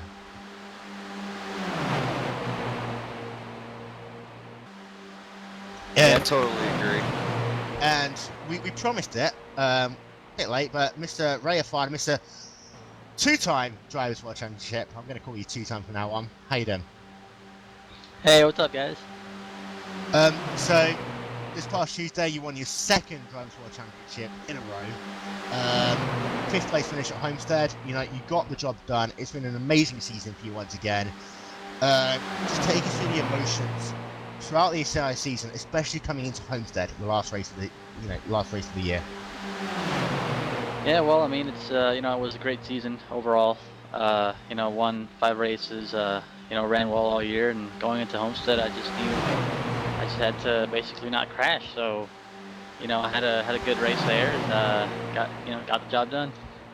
And saying not crash at Homestead, it's always easier said than done. I mean, that track, of all the 1.5s that we go to, easily in the top 2 of the hardest that we visit. And it takes so much out of the tyres, the drivers. You've got that horrendous bump on the exit of turn 2. I mean, was it the fact that you had a target, you knew what you had to work to, and you just did it? Or were you just aiming, putting it all out of your mind, just racing it like it was any other race? Well, yeah, that bump off turn 2 caught a few people off guard and caused a few wrecks. That was pretty much the only big worry I had. I was always trying to go. Seems like if you got sideways off turn 2, you'd always hit the bump. But if your car was pretty straight, you wouldn't. So other than that, it was just a normal race. I really didn't feel, any nerves or anything before or during the race. And the race went pretty smoothly. There was a few different strategies, but nothing out of the ordinary happened. And being a Florida kid yourself, winning your 2nd championship at Homestead, in your state, I mean, it must be slightly special for you. Yeah, it is. Ever since Homestead's been the last race and the Cup schedule, it's always been pretty cool. I've gone there the past 7 years, and being able to go as the champion these past or last year, now this year again, it's very special. And you say you're going to your home track, you're going to get all that publicity yet again. I mean, what does it mean to you being the best NASCAR driver in the world on a sim platform? Well, it means a lot. I've been doing this for like 9 years, and when I started, I just wanted to have fun online, and I thought it was so awesome that you could race people on the internet, and I still think that's awesome. Just the fact that you're sitting there and with like 40 other drivers, and you're all racing against each other on the internet, that's very cool. And hopefully, my goal is still to race in real life someday, and hopefully car owners start taking more notice about online racing. I think it's gotten realistic enough to where your skills can transfer to real life, and I think there's several drivers in the DWC that could do a good job in real life. So, the goal is to eventually get in a real race car. And when you consider things, like the Gran Turismo Academy, for example, that are specifically looking for people who start their life off in some form of online racing and bring it into real life, and is that your ultimate aim? Racing these races, of course, you get the financial benefit, you get the awareness and everything else, the trophy. But I mean, where do you want to end up in 5 years' time? Is it Cup NASCAR team, or do you just want to get onto the racetrack and do it for real? Yeah, I mean, the ultimate goal would be NASCAR. Hopefully, maybe, I don't know, run a late model or something like that, and get some experience that way, and then eventually move up the ladder. But the first goal is just to get in a real race car somehow. So that's pretty much it for now. And I mean, a lot of guys that race in this series have the same goal. So I think as we go into the future, I think with the sims getting better and better, I think that's more of a realistic possibility. As you just saw, Brandon Salvatore just getting a huge bump there. 13 machine. That just lost him the place from the number 27 car coming onto the Oh, track. crash. Tyler Hudson's wrecked. And that is going to be the end, pretty much, of Tyler Hudson's day. It looks like the caution is out for I think this is the fourth time here today, and this is what these drivers wanted. Really going to end up with a 7-lap shootout. And Ray, I'm going to bring you in to Talladega for a moment. Obviously, you won back at Daytona early on this season, and these last couple of laps on a plate track with everyone around you, it's just crazy. And how do you prepare? You know, you can prepare for 180 laps of a race easily enough, but how do you prepare for those 5-10 lap shootouts? You just gotta hope that you have a good run at the. I mean, you know, like momentum-wise, that you may not actually want to be in the lead. You want to be going forward at the end of these races, and especially if it's a 10-lap shootout. Usually, the guy that restarts around 5th or 6th has the advantage, maybe even farther back. So mostly, it's just picking the right line and making the right moves. And I don't know how much of the race you have watched here today, but 1 minute. But going into these last couple of laps, I mean, it's all about really having a running partner, and obviously having teammates in the race always proves to be an advantage. But in those last couple of laps, are you looking for your teammates, or is it just who's closest and who you can trust? Well, I know in the Daytona race earlier this year, I really wasn't working with anybody. I was just pretty much just going with whoever had a run, and then pretty much ditching them and moving on to the next driver. I think that's probably the best way to win here. If you have a teammate, usually you have to make sacrifices. If that person gets hung out of line, you have to go with them, and that can cost you both. So I think the best strategy is honestly just being by yourself and going you know, from car to car, just getting a run and getting all the way to the front. I mean, that way you're not committed to anybody. And just keeping an eye on pit road. Not many cars have come in, surprisingly enough. It's all about track position at this late in the race. Colin Keister has come down onto pit road, and one of the drivers we really thought had a shot of winning this race.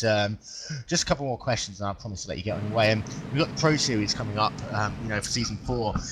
How much attention do you pay to that? Obviously, you're locked into the DWC for next year, but do you pay much attention to that series, looking up the up-and-coming drivers, looking for potential new teammates, or is it just a case of, you know, glance at it and keep your own competition to yourself? Well, the Pro Series is a pretty big deal. We all make a line to the spectator line before each race, trying to get in there and watch the races. They're very exciting, and I mean, you have a lot of people that are trying to get in the series, so the racing is usually more aggressive than in the DWC. So it provides a lot of entertainment during the off season for us. So we definitely pay a lot of attention to it. I'm just going to go back and have a look at this moment with Tyler Hudson. It looked as though the number 26 machine just was on the outside lane. And we've talked about this, guys, all race long, that Malik Correa's car has been a little bit loose when he's been pushing drivers, and it just happened once again. You know, get himself into the corner, and all of a sudden that car just like veered to the left. Tyler Hudson really, you know, from the lead of this race is out, and in fact, I picked him to win this race, and both of you guys, Brad and David, you know, said that he was going to get a good top 5 finish if he kept it clean. Disappointing for Hudson, and it just looks as though, you know, a couple of these cars pushing is really, really difficult for them. Yeah, it really is. That was a extremely weird accident. It did just look as though something must have broken on this car because it just speared to the left. Not the sort of thing that you're going to want to have happen to you this late in the race. Ray, before you go, first of all, thank you very much for taking the time out of your busy day to talk to us. I know you've been running all over the place today, but is there anyone you'd like to say thank you to, first of all? And secondly, the 2013 Drivers' World Championship, what are you looking forward to? Well, I'm looking forward to another good season. You know, teaming up with Junior Motorsports again, and you know, I think we have a few new tracks that are being scanned or that may be on the schedule next year, so I'm looking forward to that. And overall, I'd like to thank Pro Consulting and JVR Graphics and everybody that helped out this year.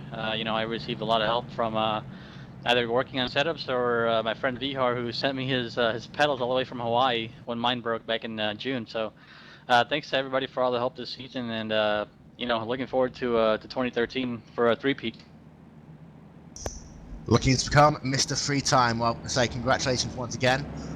Look forward to seeing you at Homestead this year. I know the NASCAR guys will look after you tremendously And we'll see you next season, probably first in the 2013 Daytona 500. Thanks, guys. See ya. I'll be watching the broadcast here. Yes, thank you, guys. And Brad, Congratulations, Ray. Thank you. Brad, bringing you back into this before we do a Danica Patrick 2008 Long Beach. We're gonna have a shootout, pure and simple. And right now, it's really looking like it's anyone's game. And I tell you what, I'm looking back at the Joey Schmidt train, and I'm thinking if there's anyone who can just run that outside lane all the way. I'm thinking that him and Joe Thompson are the guys that have probably practiced this more than anyone else in this field. Yeah, they're going to be something to keep your eye out on. With this shootout, they're going to get on the high side, get together, and run their way to the front as quick as possible. This race is really, it's open to anybody right now. And to go back to that wreck, Hudson, it really looks like it was going to be his day. Unfortunately, doesn't look like it is, and that's going to be so disappointing for the 2 car. After such a great racing, also the 1 car as well, Carter got taken out as well. 2 guys who were really expected to be in the fold, missing out so late into the race. It's not what you want to see. You don't want to see races end this way. No, you really don't. You really don't want to see a race end like that, especially that far into the race. I mean, there's some confusion as to right now as to exactly what happened. According to Tyler, it looks like it was probably a lag netcode issue. His version is that he was hooked from behind. What I saw, what some other people saw, that there was no contact, so it's really hard to tell what caused Malik to just lose it like that with no car on what appeared to be on his bumper and 2 at that moment. Oh yeah, indeed, and it's strange is the only thing. Very strange. Just a quick schedule announcement for anyone who is tuning in looking for the Blondies World Tour, and you can find that on the other channel. That will be channel 1 for this, with GlacierTV.com, and of course we'll be heading over there at the conclusion of this race. Obviously, of course, we'll have a quick chat with people. So for anyone who is waiting for the Blondies World Tour event, that is on the alternative channel, channel number 1, and that on GlacierTV.com. Dustin Montgomery is going to be bringing the field to the green flag, and Manny Crane second, Joe Holt in third, Bill Brown in fourth, Ryan Norton in the 5th position. We're going to go green with 181 laps. It's all complete, and Brad, it's go time. Yes, it is. This is where it's going to get interesting. So we are set up for a 7-lap shootout. The iRacing.com Talladega 500. You can, of course, tweet us using the hashtag IRTally500. Glacier TV, the home of the 2012 Road Pro Series, the world to the 2012 Grand Prix World Championship all season long on Glacier TV. The pace car coming out of turn number 4. Guys, if you've been watching all race long, this is where it's about to get interesting. We've got Montgomery on the inside line, Malik Ray on the outside, Joe Holt in the 3rd position, Bill Brown in 4th, Ryan Norton in 5th. Keep an eye out for drivers like Swindell, Burmeister, McCasker, Duce. All drivers have been great pushes all race long. Matthew Largan, team, can he make it happen? The green flag is back in the air. Montgomery gets an early jump in. Let's see whether Ray just tucking behind him. He does it. He's more out on the outside line. Joe Holt's going to be the one who's going to come down and try and push. Montgomery's going to come down to turn number 1. I'll tell you what, a good start there from Ryan Norton, one of the number 17 machine. Bill Brown goes down to the inside. It looks as though Manny Cray's being left all alone on that outside line. Yeah, he is. I don't know if his car is going to be able to get up to speed completely with the damage he had just received in the caution previous. And now look at this, Ryan Norton to the outside, being pushed by Bill Brown. They're going to try and work the outside lines to come down into turn number 3. Ryan Norton, they're a little bit high though in turn 3 there. That's going to cost them about the car length that you see. They're going to have to tuck back in, try and get the draft working that way. But I don't know, Ryan Norton's car looks as though he's not as comfortable on that outside line. He's going to bring it down into the tri-oval. It is going to be Montgomery leading lap 182 out of 188 here at Talladega. It's going to be Joe Holt in second, Ryan Norton in third, Bill Brown in fourth. Now you see Manic Crate is struggling in that 26 machine. Oh, crash in the back. Yeah, and it is going to be caution. It's going to be out. No. Oh, drivers just managing to avoid that, but the caution is out, and it's going to That's going to be the race. It could be a one-lap shootout. It could be a one-lap shootout. By our timing, by our understanding, it is going to be a one-lap shootout here at Talladega. So, through the green and the white, it's going to be green-white checkered, as quickly as you can say it. And in the words of the famous Darren Waltrip, who's over in Australia this weekend, cautions breed cautions. Cautions. Bathurst this weekend? It is Bathurst this weekend. Oh, that's a beautiful, beautiful race. For anyone who has never seen the V8 supercars in their lives, watching speed, watching Australia, watch online on YouTube, the Bathurst 1000 this weekend is going to be out of this world. We're going to get an update on that wreck. Even my words are just tired of interview Ray Afana. Oh my god, it's in my life. But it looks as though it started back in the mid-pack. I can see Arthur Lucas was going sideways. He managed to bring the car back onto the track. However, at the same time, there must have been something going on behind it, because that's when the caution was already out by that point. In fact, it was coming down into turn number 1, and the cars were going 3 wide, and it was, it looks at it by the number, it was already starting by the time that I can get to it, so 1 second. It was starting in the middle lane, and it was the number 10 machine of Jamie Lakaska, just getting that car turned sideways a little bit there, coming into turn number 1, and he brings it back onto the track. But by this point, the caution's already out. No drivers really had any substantial damage. No one hit the wall or anything. It's just like a lot of drivers were very slow. Race control brought out the caution, and if it does go caution to the end, I'm going to be incredibly disappointed, to be fair, because I mean that we've seen wrecks like that before, and we've seen it stay green, and that was disappointing. Yeah, it really was. I wish that green-white checkers can come to this at some point, or at least a 1-2 lap shootout, basically. Steve Myers, if you're listening, apart from Talladega in the IndyCar, please can you bring green-white checkers? Thank you very much. Bye. Of course, Steve. In fact, take this opportunity to say thank you to everyone at iRacing, not only for the service, but the World Tour events, Brad. They have just been exceptional this year. We've done the Daytona 500. We did the Sebring race. We've done the iRacing Indianapolis 500, the Grand Prix of Mid-Ohio, the Grand Prix of Spa, the Coke 600. There's so many of them, I can't even list them all in my head right now. Yeah, the World Tour events are just an exceptional bonus to the iRacing service, and I really enjoy them. I love racing them. I love commentating on them with you guys here at Glacier TV. It's just an honor to be a part of this in any way that I can. And of course, the World Tour continues, although this is the last NASCAR event of the year. We have got ourselves the Petit Le Mans. The 2012 Petit Le Mans will be coming to you on the 21st of October. Race time is 4 p.m. Eastern, that is 2000 hours GMT, October the 21st. All of it, of course, on Glacier TV. And of course, there is a chance that we're going to have ourselves a nice little historic event in the Lotus 49. But again, iRacing, if you're listening, make it happen. We're all looking forward to the Lotus 49 coming to sim racing, one of the classic cars, and it kind of brings things full circle. What we essentially know now as iRacing started off as Grand Prix legends, and just to come back to that car, it's just something I've been looking forward to for years. Yeah, that's going to be a great car. I cannot wait until it happens. But if we do have a chance to ask Steve Myers for things, I'm dying to get the DW12 and the Dallara, the IZOD IndyCar Series soon. Yes. We will now stop talking about things that we want from iRacing because they give us so much. For anyone who's not yet a member of iRacing, don't forget you can go to iRacing.com and find out how you can receive a discount on your first month's membership.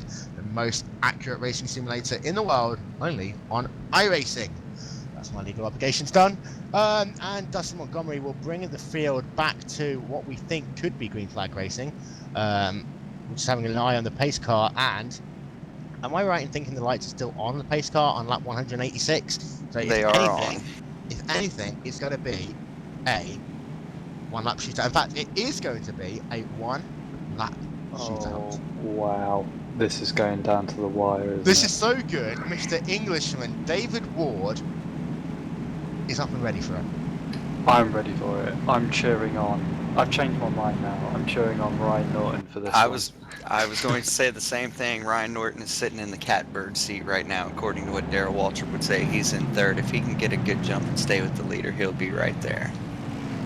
Yeah, it's gonna be tight, and you gotta fight for this win, Ryan. So go for it, mate.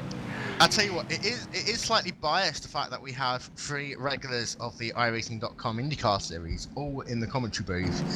Ryan Norton, go and get him. The hopes of the IndyCar community are resting on your shoulders. And on that note, guys, he's going to be crazy. 1 lap to the flag, he's going to make it.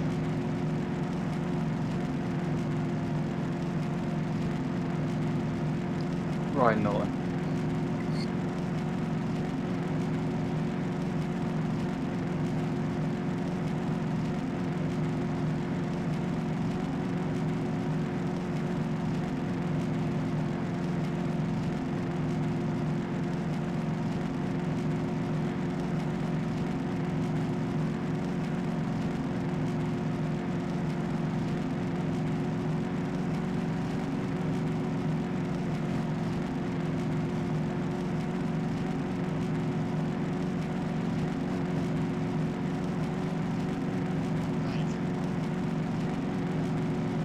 Lights are out on the pace car. We're going to go green at the end of lap 187. This is the sort of thing that you cannot script.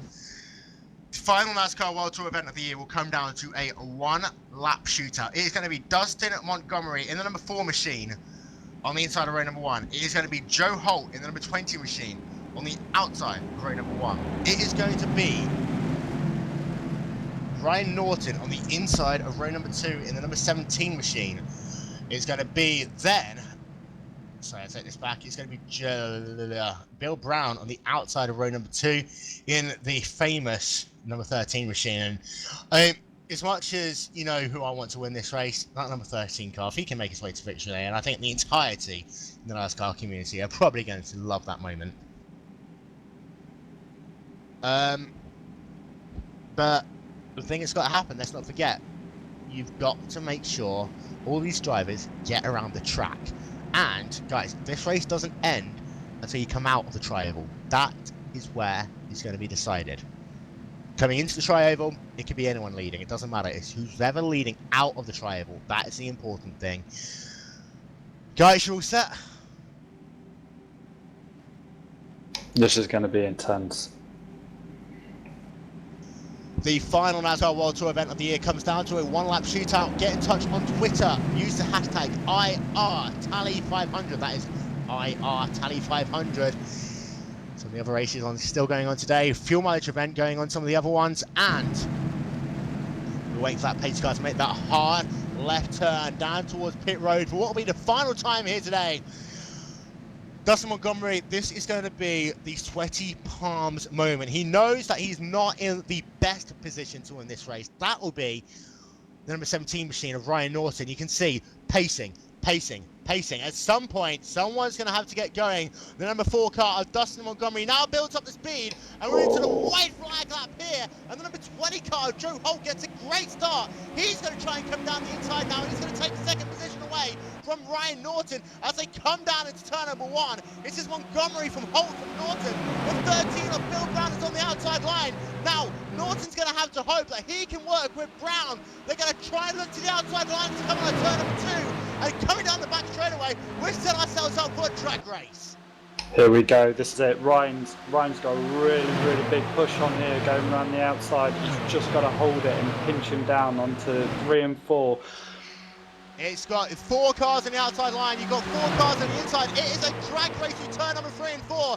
You've got yourself Montgomery on the inside line. Holt pushing the number 20 car there. And you see that Montgomery trying to look to the outside line. A drag race to the start-finish line. Could it be Ryan Norton is going to win the iRacing Talladega No 500! way! And from nowhere, by 33 one-thousandths of a second, Ryan Norton in the I Heart Boobies car. I can't believe I just said that. Wow. Ryan Norton wins the Talladega. And look at it, at the line. That is just incredible. At the line. There were 4 wide behind him. But Ryan, and you just saw that Montgomery made the move. Coming out the final corner, he tried to block. He wasn't clear enough. He couldn't do it. And coming out of the final corner, I'm just having a look at the replay now, and you just saw Montgomery there coming out the final corner. He thought he had him clear. He came across, wasn't quite close enough. Norton just kept the momentum going. I think that 4 car had to check up. And behind him, you just saw they were lined up 4 wide behind him. No one could get past. On the outside line, Holt was trying to make the move, and you saw Brown was trying to make the move. The top 5 drivers were separated by 59 one-thousandths of a second. 59 one-thousandths of a second. There's the replay. Coming... David, I'm speechless. That's amazing, mate. I'm absolutely over the moon for Ryan. I know he puts a lot of time and effort into iRacing, and to come away with this, amazing. He does need to thank the people who were pushing him, though. But yeah, he was there, and you got to be in it to win it. Really, well done, Ryan. So the Dallara community, some of them are going to be, yeah. Ryan Norton, for the Dallara community, wins the Talladega 500 there. And it's been a great week for Florida. I mean, you know, on Tuesday, Ray Afana wins the Drivers' World Championship. On Saturday, Ryan Norton wins the Talladega 500. And they say that people in Florida have no hope. I'm just joking. We're just going to run through your final results. They are coming up on your screen as we speak. Ryan Norton takes home victory there from Dustin Montgomery by 33 one-thousandths of a second. Joe Holt a further 15 one-thousandths of a second behind. And then get this, Bill Brown in 4th, 52 one-thousandths of a second behind the race leader. David Carter in 5th. And then Matthew Larkin, Richard Dussett, Jesse Atkinson in 8th. Joey Schmidt in 9th. Robin Mernbank in 10th. Jason Jacoby in 11th, Joe Thompson in 12th, Joe Katzker in 13th position, Dave Swindell in 14th, Arthur Lucas in 15th, Colin Keys 16th, Malik Ray rounding up the drivers in on the lead lap in 17th position. Then drivers 1 lap down, you have Brandon Salvatore, Dylan Laundrie, Brandon Slong, Tim Blum, Benjamin Burmeister, and then you have Jeff Conover, Matthew Spangler, Atishi Wantabe, rounds out your top 25. The rest of your drivers coming up on your screen momentarily. And for the first time in my life, I can say on a broadcast and get away with it, I heart boobies. Ryan Norton's, congratulations. Thanks a lot. That was a ton of fun. Well done, Ryan, mate. That was a good win. That was awesome, Ryan. Congratulations, buddy. I feel like I owe that to Bill so much, because if he didn't come down with me, he probably would have won the race himself. So I owe him big thanks, and that was a lot of fun.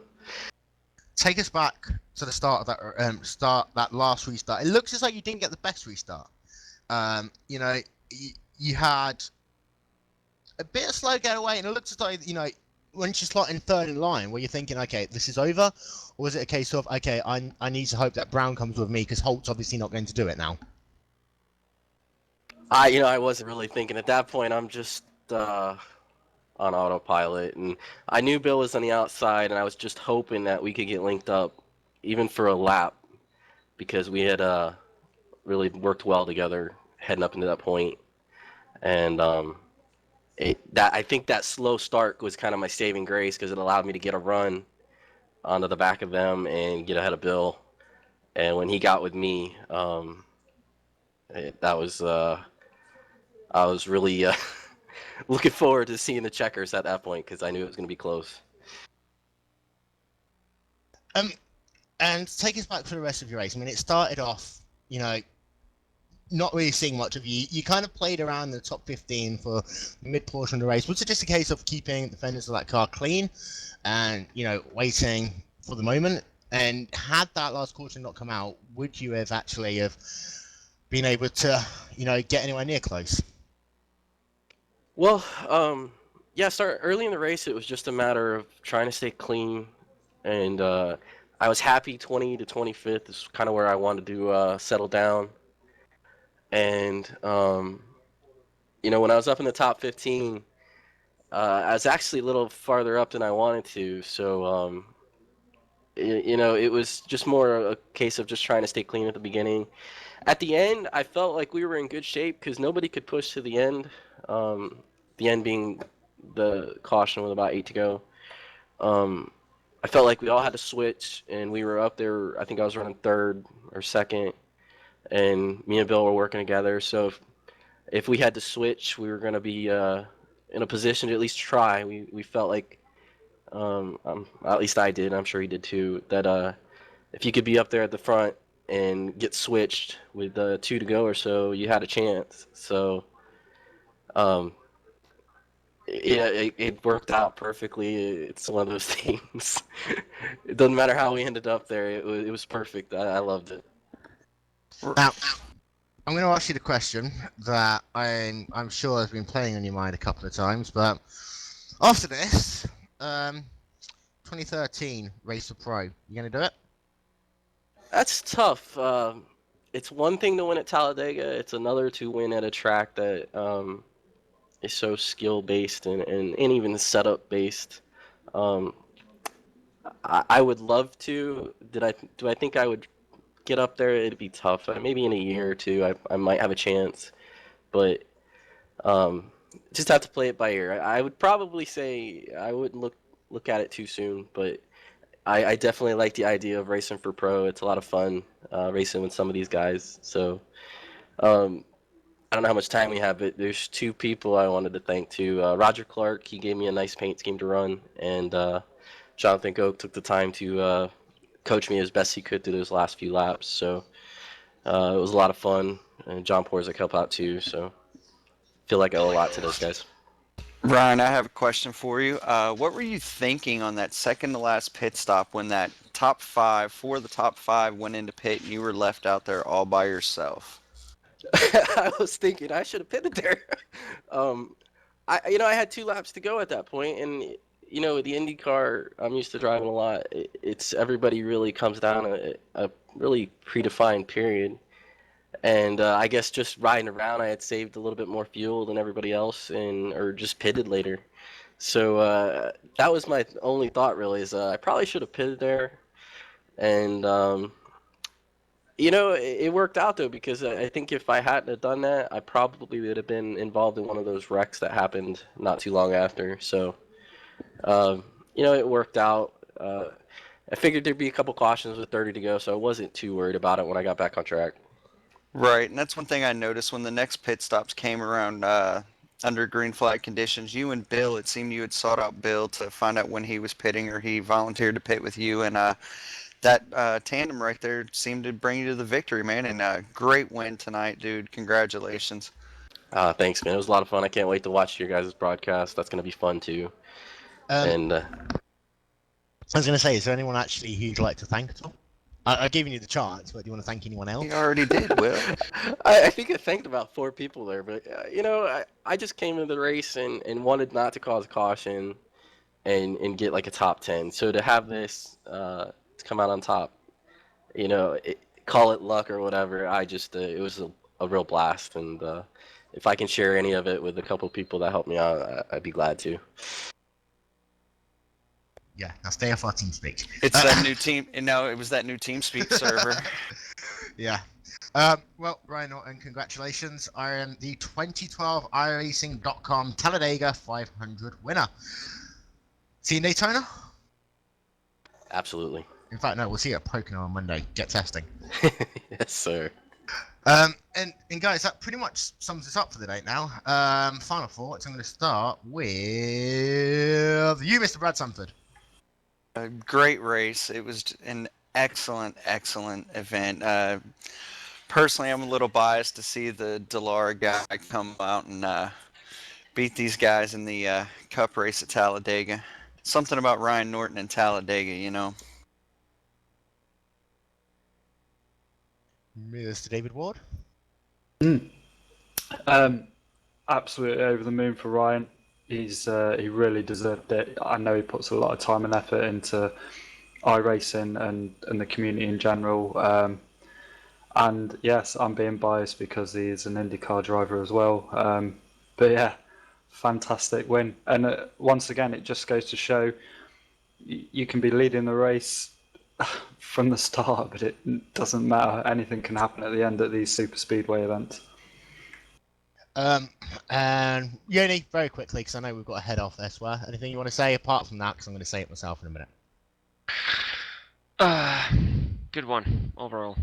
Excellent race. I was expecting a bit to be a bit more like the Coke 600, where we had way more cautions, but this was very nice and clean. We saw green flag pit stops, very long green stints. I'm very happy for how the entire event went overall. Big thanks to iRacing for the World Tour.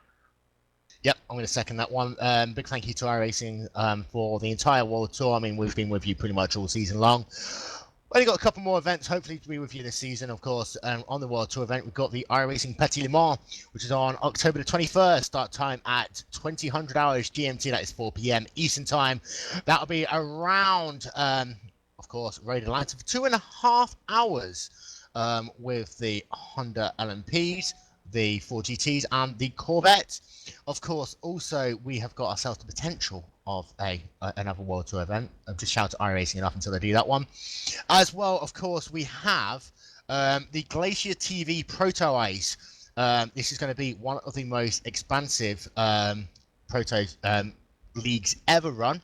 A $1,000 prize fund. It will start in just a couple of weeks' time in week 13 of season 3, and it is sorry, sure, your series is going to be amazing.